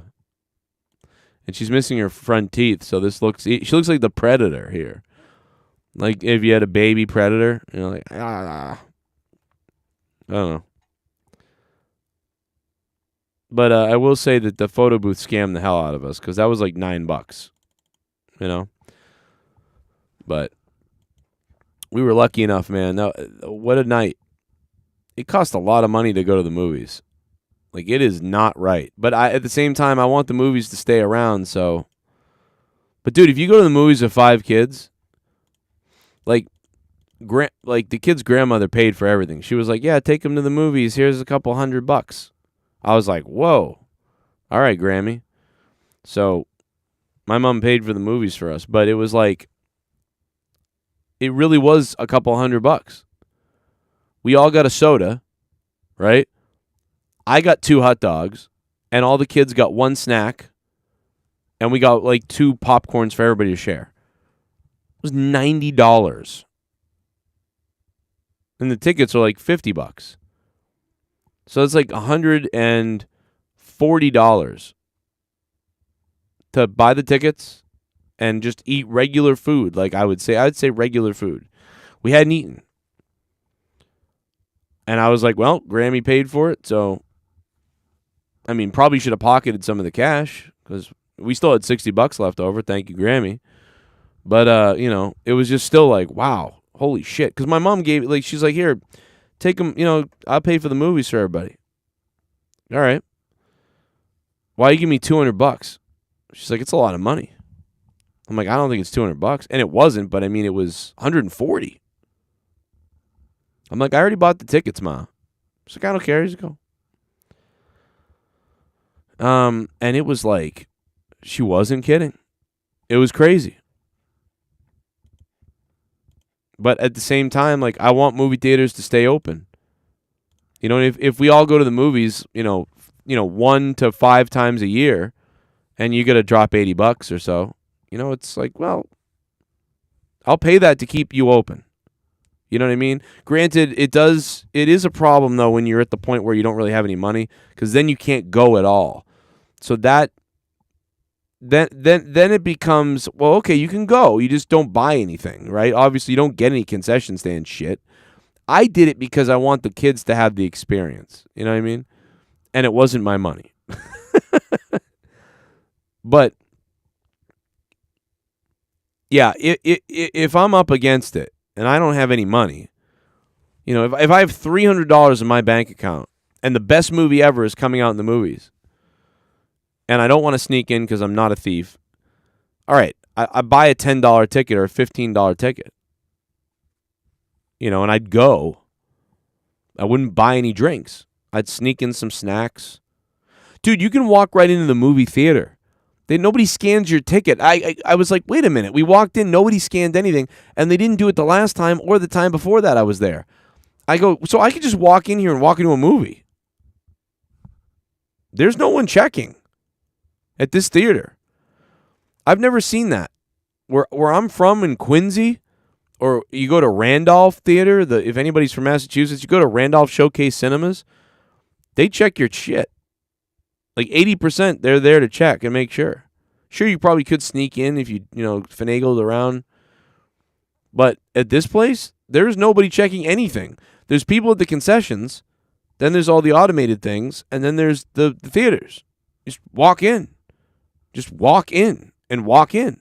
I did that tonight. We walked in and walked in. Then we came out and got food. You can just walk in. You could walk in, go see a movie, come out, walk into another movie, and then go home. Nobody would say anything. I'm like, this is weird. Man, when I was a kid, you had to at least try a little bit. But I guess even when we were kids, you could kind of sneak in too. But this is really the honor system, like fully the honor system. It's a Regal cinema. So maybe it's Regal. But dude, you just walk right in. I thought about that. I go, my mom gave me a couple $100. Hey, take the kids out. Have fun, huh? I could have just kept the money and just been like, all right, guys, we're all going to walk in. And we're going to go right into the movie theater and sit down and shut up. The only way you'd get busted is if someone came in and was like, you're in my seat. So all you do is you go in and you sit in unlikely seats that are taken. Like top corner or any corner. No one's sitting in the far corners unless it's sold out, right? So you wait a week or two for the movie to be out. You go sit in a weird spot, and then you look around, and when the movie starts, you go, okay, look at all the seats. I'll sit anywhere now. That's all you do. I mean, if you don't have any money. So I'm shocked. But, again, if you have the money, I want to support the movie theaters because I want them to stay in business. I don't want them to go out of business. Dude, if that movie theater went out of business and I was just going in free for like months, I'd be like, damn, I contributed to this place going out of business. I don't want to do that. I try to post online. Like, hey, Regal Cinemas, hey, they're open. I tell people. Dude, I remember when the pandemic first was kind of, finally ending-ish. It's not over ever, but, it's, I was like, hey, the cinemas are open. They've been open for months. And people were like, really? Really? I remember I posted something on the Facebook page for the local area. And I went, hey, the cinema's open. It's awesome. They redid the whole place. It's amazing. I had 50 responses from people like, oh, it's open. Oh, my God. I didn't know they were open. Oh, my God. We're going to go. Blah, blah, blah, blah, blah, blah. And I'm like, dude, I think I just sold like 30 movies for these people. And good, because I want people to go. I want to keep that movie theater. I don't want to lose my local movie theater. You know, the place is literally like not that far away. You know, and I don't want to lose that. I love movies. It's one of my favorite things in life. Besides being at a live concert with a band you love or seeing live music, you know, being in the movie theater, there's nothing like it. I love it. That's our like. I don't know, man. If that goes away, we're dead. I'm dead inside if that goes away because that's the last thing left, you know, to me, obviously. Maybe open up a video store again, you know. Maybe I'll open up Cronin's video store. There's so many picture versions. What does that mean? I don't even know what that means. What are you talking about? I like to stream movies, but there's an awesome because you get out. I mean, I like streaming movies now too. I watched The Matrix. I didn't see The Matrix in the theater, which is crazy. But I did put it on my theater room. I turned up my projector and I put the surround sound on, and I did it as close to the movies as I could. But what up, chat? Hit that like button, man. We still got a little bit of time if you guys would like. Drop some questions, comments in the chat. We've been going for a while now. Shout out to DWELSH who dropped a $100 bomb. And without you guys, we couldn't keep the shows going. And so thank you. 2 hours and 21 minutes of this show tonight. Sunday night. You guys have been beast-like. We've taken a few calls. The phone lines are still open should you want to call and talk about anything you want to talk about. 339-226-6610. I give Sonic 2 a big thumbs up. Probably a 7 out of 10 movie, but I'm giving it an 8 out of 10 because I had such a blast tonight. What up, Custer? Dune was great in IMAX. Yeah, I would have liked to see Dune in IMAX. I'm still bummed I didn't see that in IMAX. I'll never get to see Dune in IMAX, I don't think, now. You know what I mean? That does kind of suck. Like, I've been looking forward to Dune for 2 years. And then to not see it in IMAX, you know? It's like, damn, man, what did I do? You know, how did I not make that happen? But, you know, you get what you get. And you don't get upset. I don't know why I'm saying that. Like, I don't know, bro. Jag, thanks again for the Fury fight. Oh yeah, Danny MT, what up, Danny? You drunk? I mean, yeah, what's up? Suns down 10. Yeah, I'm still going with Golden State. I'm going Celtics. I'm going to pick Celtics because I'm a Celtics fan. Celtics versus the Bucks to face Golden State Warriors. That's what's going to happen. Mark it down. Joe Cronin, the Sex Buster. Mark it down. We'll see if it comes true. Hey there, Delilah. Sorry.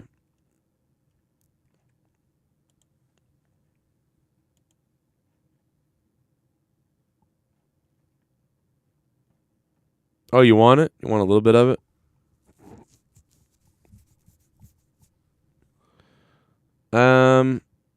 We could bring it in, man. I could see that happening. Until the dust settles. Oh, did you? Let me check the Stream Elements alerts.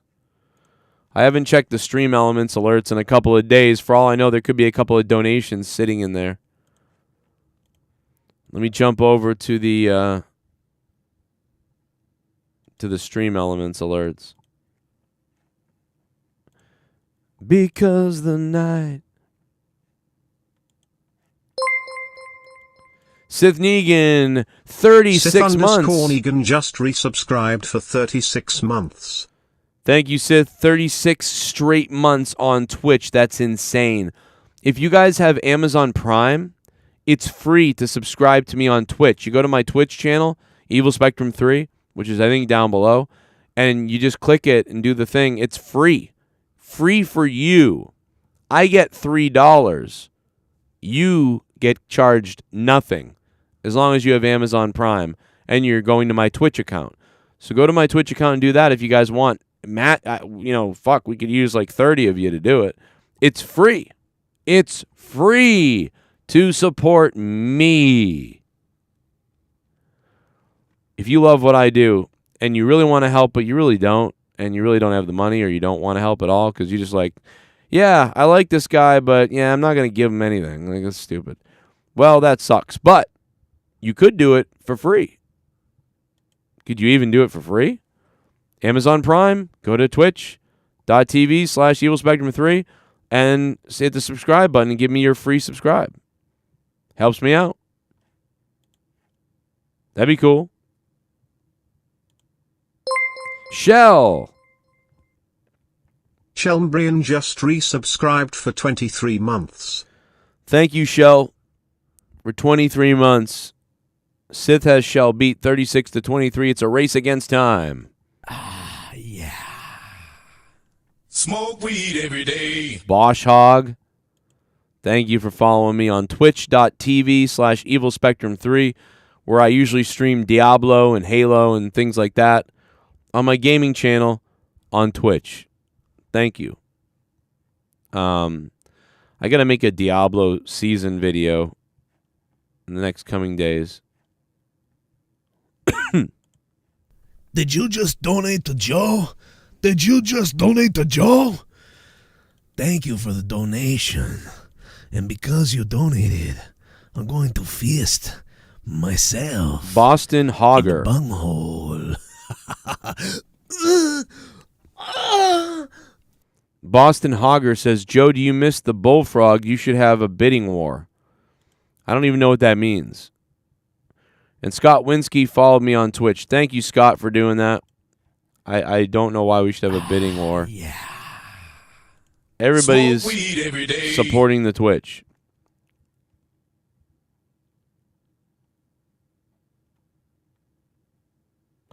And Danny MT writes something drunken message in the chat. What up, Todd Fair? WWE Gold Standard. Okay. Well, I get it. I get it. I got to pee really badly. Where's the commercial break? All right. I got to pee really badly. So let's, I don't want to repeat stuff that I've already done tonight. So let me get the commercial break clip and see if I can play a good commercial break clip for you while I go pee-pee in my pants. Let's see if I can find a good commercial break clip.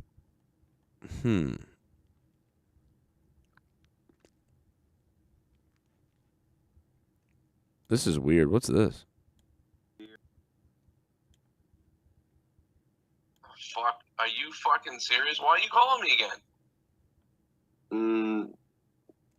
Because I got dead air. I need some viewership. The fuck is that clip? That's not the clip I was talking about. Let me see. I'm trying to find something valuable. Trying to find something valuable. What's something valuable that I can play to go pee-pee? While I go pee-pee. I gotta go pee-pee in the potty. God damn it. Should I play Ryback phone therapy? I'll play Ryback phone therapy. That's what I'll do. All right, pee-pee. What's up, wrestling fans? I'm Joe Cronin, and welcome to another episode of Slammin' Wrestling News, the new format today. Well, not so good day for Ric Flair, as today Ric Flair announced the end of his relationship with Wendy I don't know, some Wendy gold digging bitch. I don't know, whatever it is. He announced the end of the relationship. So it's all over for Ric Flair. Ric Flair today announcing that his relationship with Wendy Barlow is over. So that's very sad. Also in semi-unrelated note, Ric Flair just took to Twitter to announce he's got AIDS.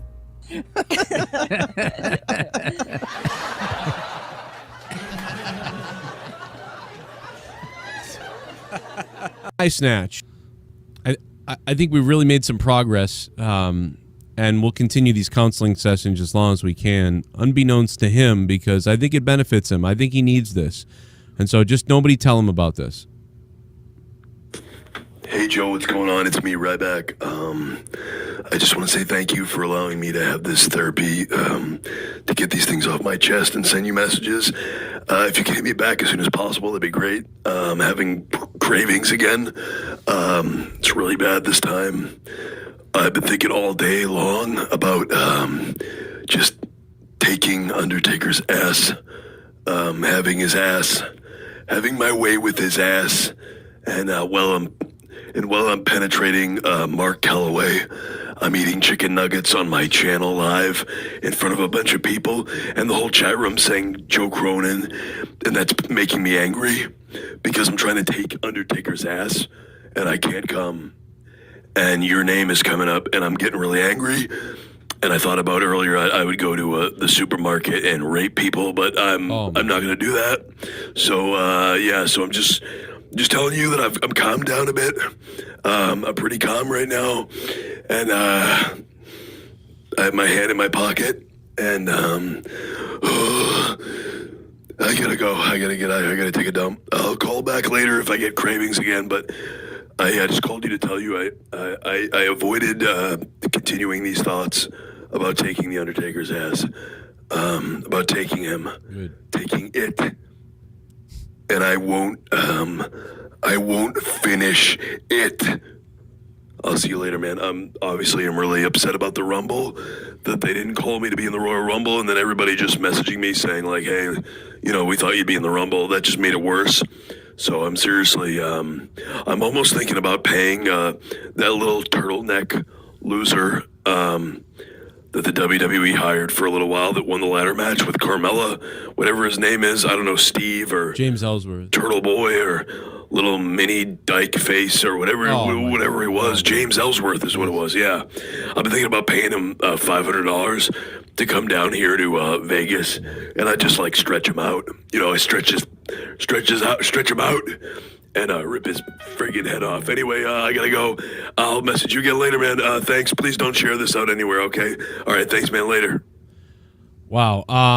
Okay. Turn 18 or more for $18 or more. Become a $25 producer right now and turn 18 now on patreon.com/Joe Cronin Show. Sad news for Leo Rush. It's being reported that he...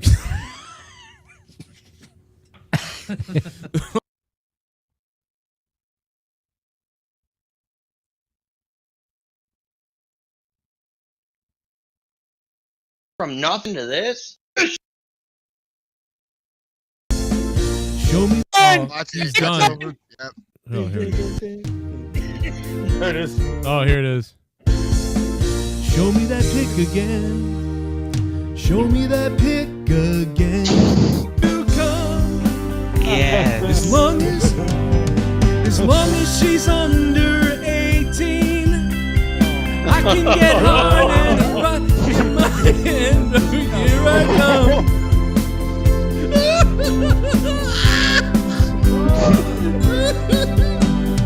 Even though I'm so hard, I'll leave a shot of my cum right on the floor now. She's on in. Alright, this is... I can't even do it. Oh my god. Wouldn't it be funny if they put Oh the my camera god, to... what is... Hide that! He's got it up. I took it off. Oh like I'm in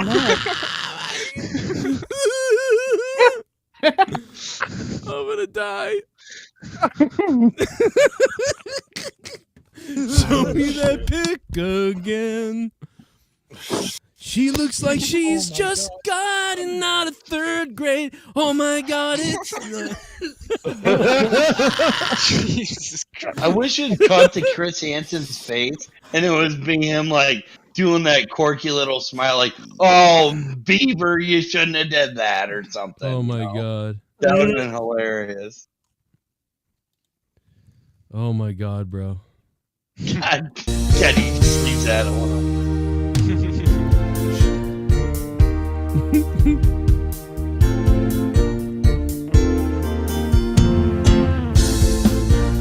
This fucking music. Show me that pic again. I could get hard in 3 seconds faster. She's only 18. Is ready to begin. As long as she's not a toddler, I can get hard, baby, right in my hand. It don't matter. Oh my god. Gina. All right, we need to stop. Dude, when you said that and the guitar fucking solo. Oh my god. I'm sorry. Oh my god. I can't. Best UFC 269 ever. Oh, you know, you should have done it in Keith's voice, like, as long as she's not a toddler.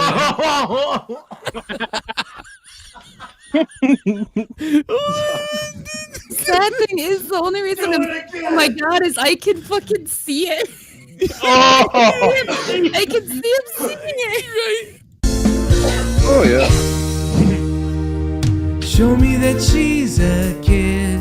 I can get her in a minute without trying. She's only waiting a little. The best is ready to begin. As long as she doesn't have a father, I can come over and be her best friend in the rain or shine. She's all mine. We could be happy, sharing the laughter and love. Hey, wait a minute. Which way to the bleachers? I don't do it. I don't do that anymore. Oh my god. Oh my god, yeah. Oh my god, I'm gonna explode. Oh, who are you?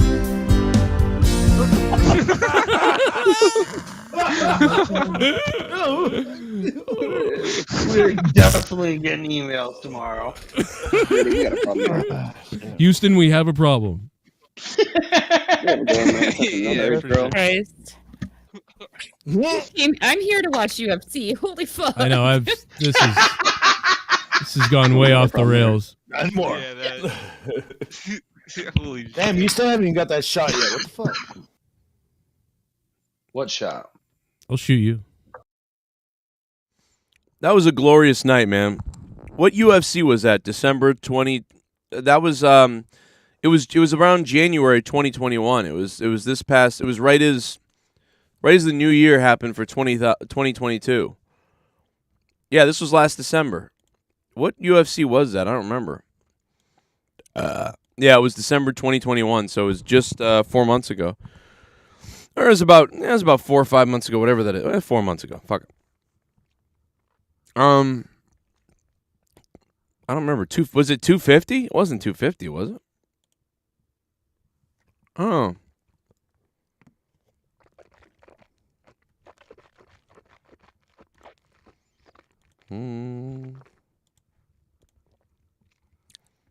I had to pee bad, man. I fell down the stairs. I don't remember what somebody in the chat's gonna probably remember any second.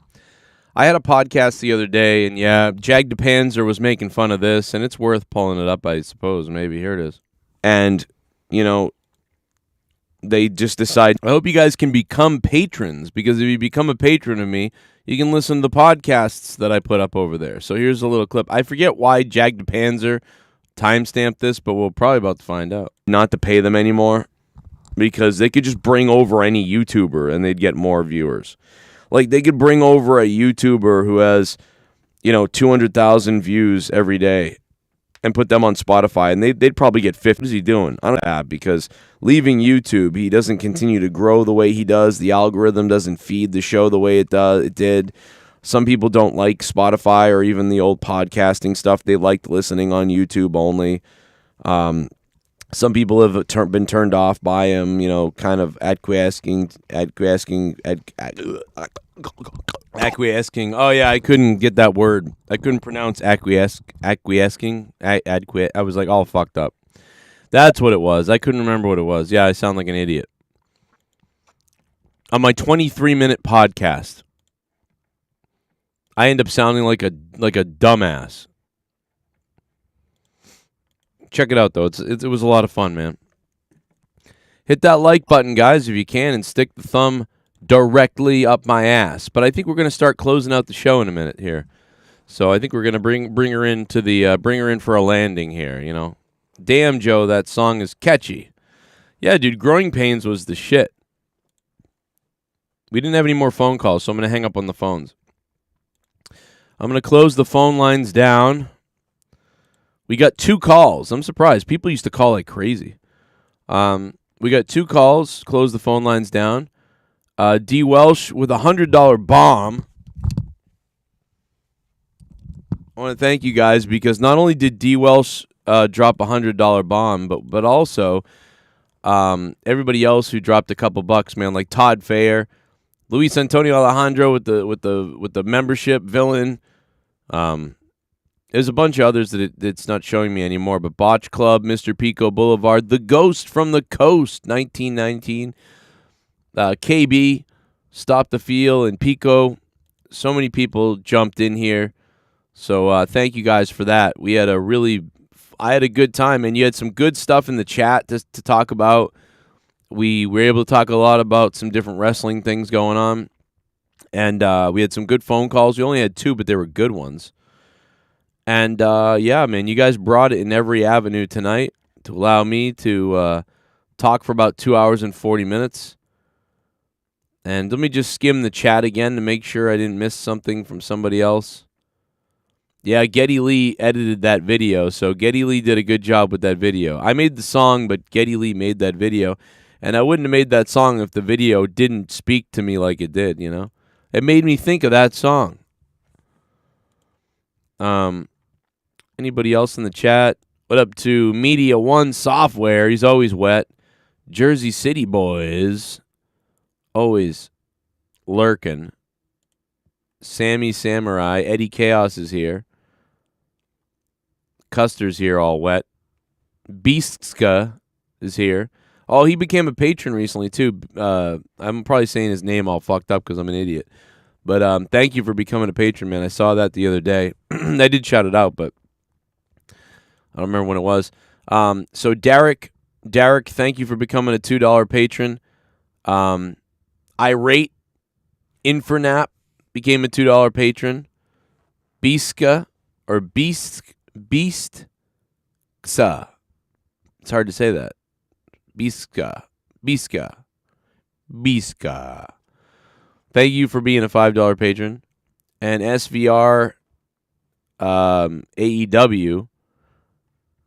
He either became a patron or left. I'm not sure which one, but either way, I'll shout him out anyway for the support because either way, at some point you supported. Thank you. And John Zimmerman becoming a $5 patron as well, man. John, thank you. We're now at 192 patrons and counting. You get access to thousands of podcasts that we've done over the years. There's so many on there, guys. Go check them out. You can even search them if you just type them in. But, I mean, dude, you've got a million here. You got 227 episodes of Morning Madness from me. 286 episodes of Corrupted Podcast. 31 wrestling posts and counting. 126 musical posts and 34 other categories. 61 other categories, including 34 posts of Note to Self. The show I do when I'm recording on my phone. There's so many things. And all these other podcasts down below. 18 episodes of Till Death Do Us podcast. Monetize This audio converted. Jake and Joe podcast with me and Jake. Bailey and Cronin. Cronin Speaks. There's a million. After Dark with me and Jesse. Out of Nowhere converted sound clips. Gaming podcasts and other short things that we've done. Tons of stuff. It's all on the Patreon, including me and my wife's Till Death Do Us podcast, episode 18, that was posted back in March 31st. A month ago, we did a new episode of Till Death Do Us podcast where Leo was savage on the WWE in this one. And a whole bunch of other stuff, man. It's all there on the Patreon. So not only are you supporting the show, $5 a month, $10 a month, $25 a month producer, you get that credit, but also you're getting all this extra content, tons of content. It's going to be there. It's slowed down over the past little bit, but you know, like I said, we're still adding to it. We're still posting, and I'm still trying to work some new shows out. And maybe we'll get there eventually if people ever be real as they can be. But it's hard to do things with anybody. People seem to be weird as hell. I don't know how to explain it. Just want to sit down and do a podcast with somebody. But I will be doing one with Dan Kennedy, me. Pico's going to be around for something. And then I'll be doing something with a friend of mine that I know in real life, Sean. And potentially Troy wants to do something, but you never know if he's serious or not. I don't know. But if he is, got some big stuff coming to the Patreon. Come kill you right now because you're a fucking idiot. Oh, I'm a what? Say that again? Yeah, I did see the New York Yankees fans throwing the trash on the field. I don't know, man. They won. Didn't they hit a walk-off and then they threw trash at the other team or something? It happens, you know. You get drunk in the stands. New York dicks, you know. That's what New Yorkers do, man. They throw trash. They are trash. They throw themselves. What up, TKO Rising? How you doing? What up, Aaron? Hey, Lewis. Lewis Money. I like that he's got the Leah picture for his membership. I'd pick my wife, too. Lewis Money, man, thank you for always being an OG, man, and for always supporting and being there, bro. It's good to see you. Big homie. You damn right, son. My voice was all fucked up last night. Listen to this. Like, listen to how fucked up my voice was here.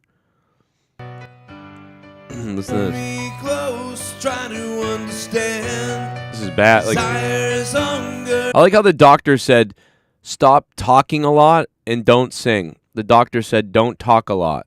Stop talking. And I'm like, I can't do that. It's like my job.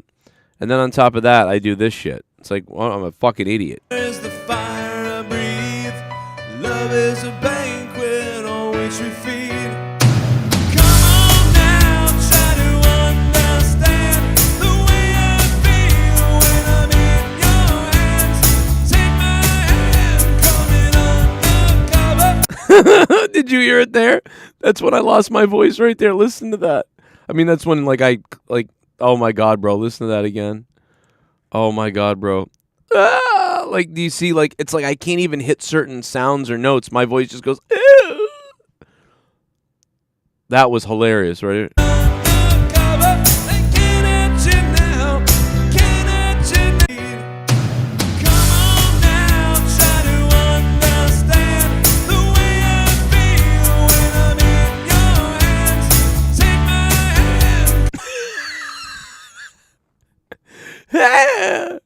Wait, we gotta clip that. Inaugurated. Oh no.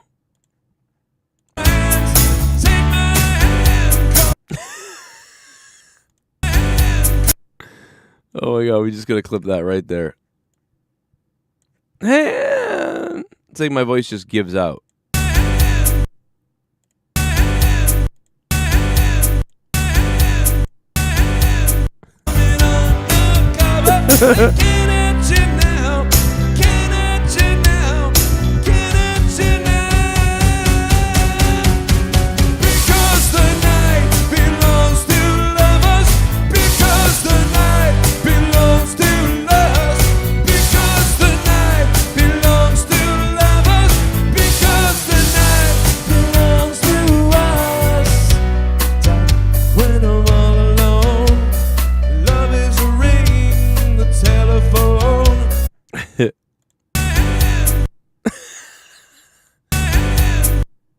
Love is an angel disguised as lust. Here in bed.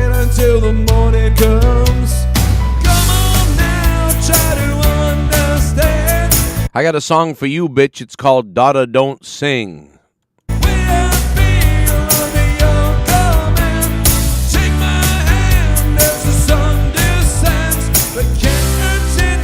Right there, I didn't know if I wanted to try it because my voice was gone. You hear that? Like how I was like, I wasn't sure.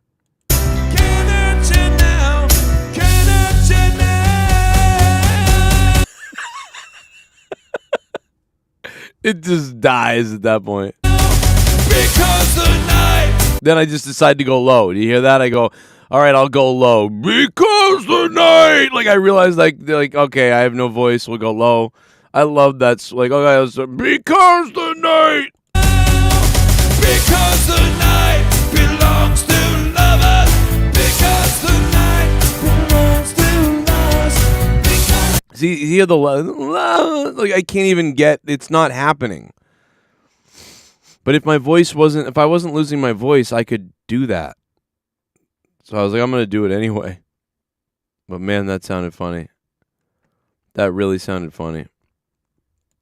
I got through Coldplay. I was able to get a little bit through Coldplay. Auto-tune it next time. You sound like you're being pushed off a building. Yeah, like you're falling off a building. And you're like, Prince, you're falling off a building. Like, that is what I sound like. I sound like that anyway, though. Even if my voice was perfect, right? Like, it still sounds like that, I think. But it's just funny when I have no power in the voice. I have no power in my voice. American Idol, American Not Idol, American Failure, or like American, I don't know, what would we call it with Cronin? Joe Cronin lost his voice, so he's going to sing songs. If somebody drops $50, I'll sing whatever song you name. It will be terrible, though, because I have no voice. But the idea of being tortured is kind of funny. Like, that's funny. But no, we're really heading out of here, I think, in a minute. But it is funny to listen to my voice as it's broken. Come up to meet you, tell you I'm sorry. You don't know how lovely you are. You hear that? You hear that? You hear that? See, that's not like regular singing. That's my voice isn't there. Like you go to do it and it doesn't work. Like it just goes away. That is hilariously terribly like. I mean, it's actually scary because 2 days ago I couldn't speak. What was it? 2 days ago? Was it 2 days ago? So 2 days ago I was like, Leah, can you get me a drink? I could only speak to Leah if I talked like the Undertaker, and she was like, "What's wrong with you?" I'm like, "I have no voice," and I was like, "I have no voice." And she's like, "Are you sick?"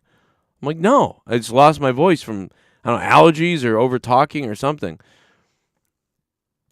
You don't know how lovely you are. You are.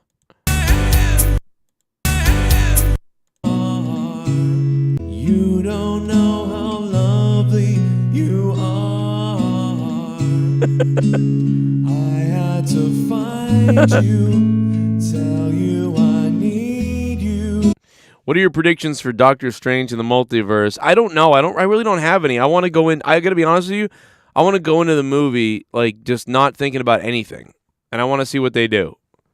I think there's going to be a bunch of cool, crazy stuff, but I don't know where. I don't know, but I think it's going to be one of the last good Marvel movies, right? Because this is turning into full woke crap, you know. Do Peter Steele's voice. I should have just done Peter Steele. I should have been like, "Come up to meet you, tell you I'm sorry. You don't know you are."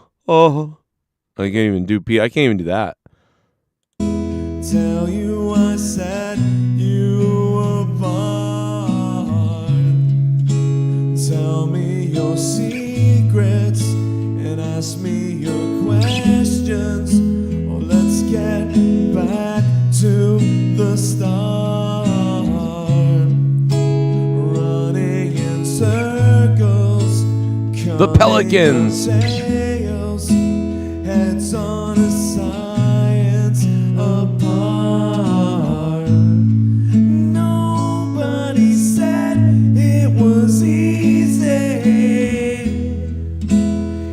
such a shame for us to part. Nobody said it was easy. No one ever said it would be this hard. Oh, take me back to the start.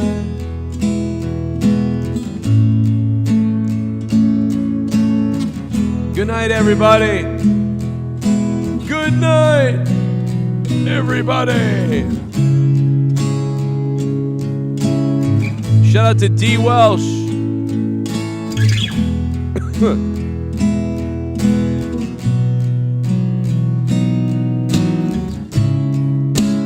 I was just guessing at numbers and figures, pulling the puzzles apart.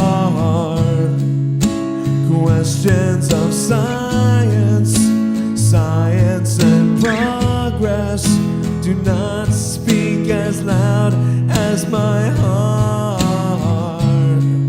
But you tell me you love me, come back and haunt me, and I rush to the start. I'm running in circles, chasing our tails, coming back as we are. Nobody said it was easy. Oh, it's such a shame for us to part. Nobody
Inaugurated. I'd move heaven and hell if I could be someone else. No wonder everyone hates me. When you play your little fuck I'm game. even sick of myself. They hate when I feel bad for myself. But if I love me, it wouldn't help. People just wanna hate, just to watch someone fail. This is all we are. We're living in hell. Why the fuck am I breathing? Why the fuck am I seeing everyone I love dies? This is my demise. This is my demise. This is my demise. This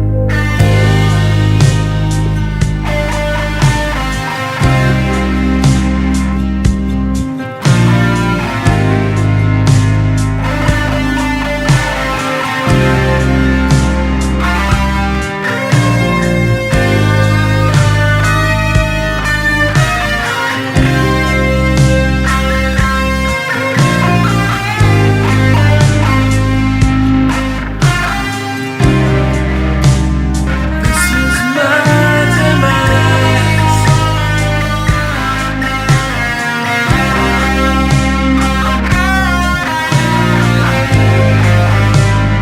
This is my demise. These are all my lies. This is my demise. This is my demise. This is my demise. This is my demise. I slay bitches every day. The midnight sky is the road I'm taking. Head high up in the clouds. And I was born to slay them bitches every single day. I know.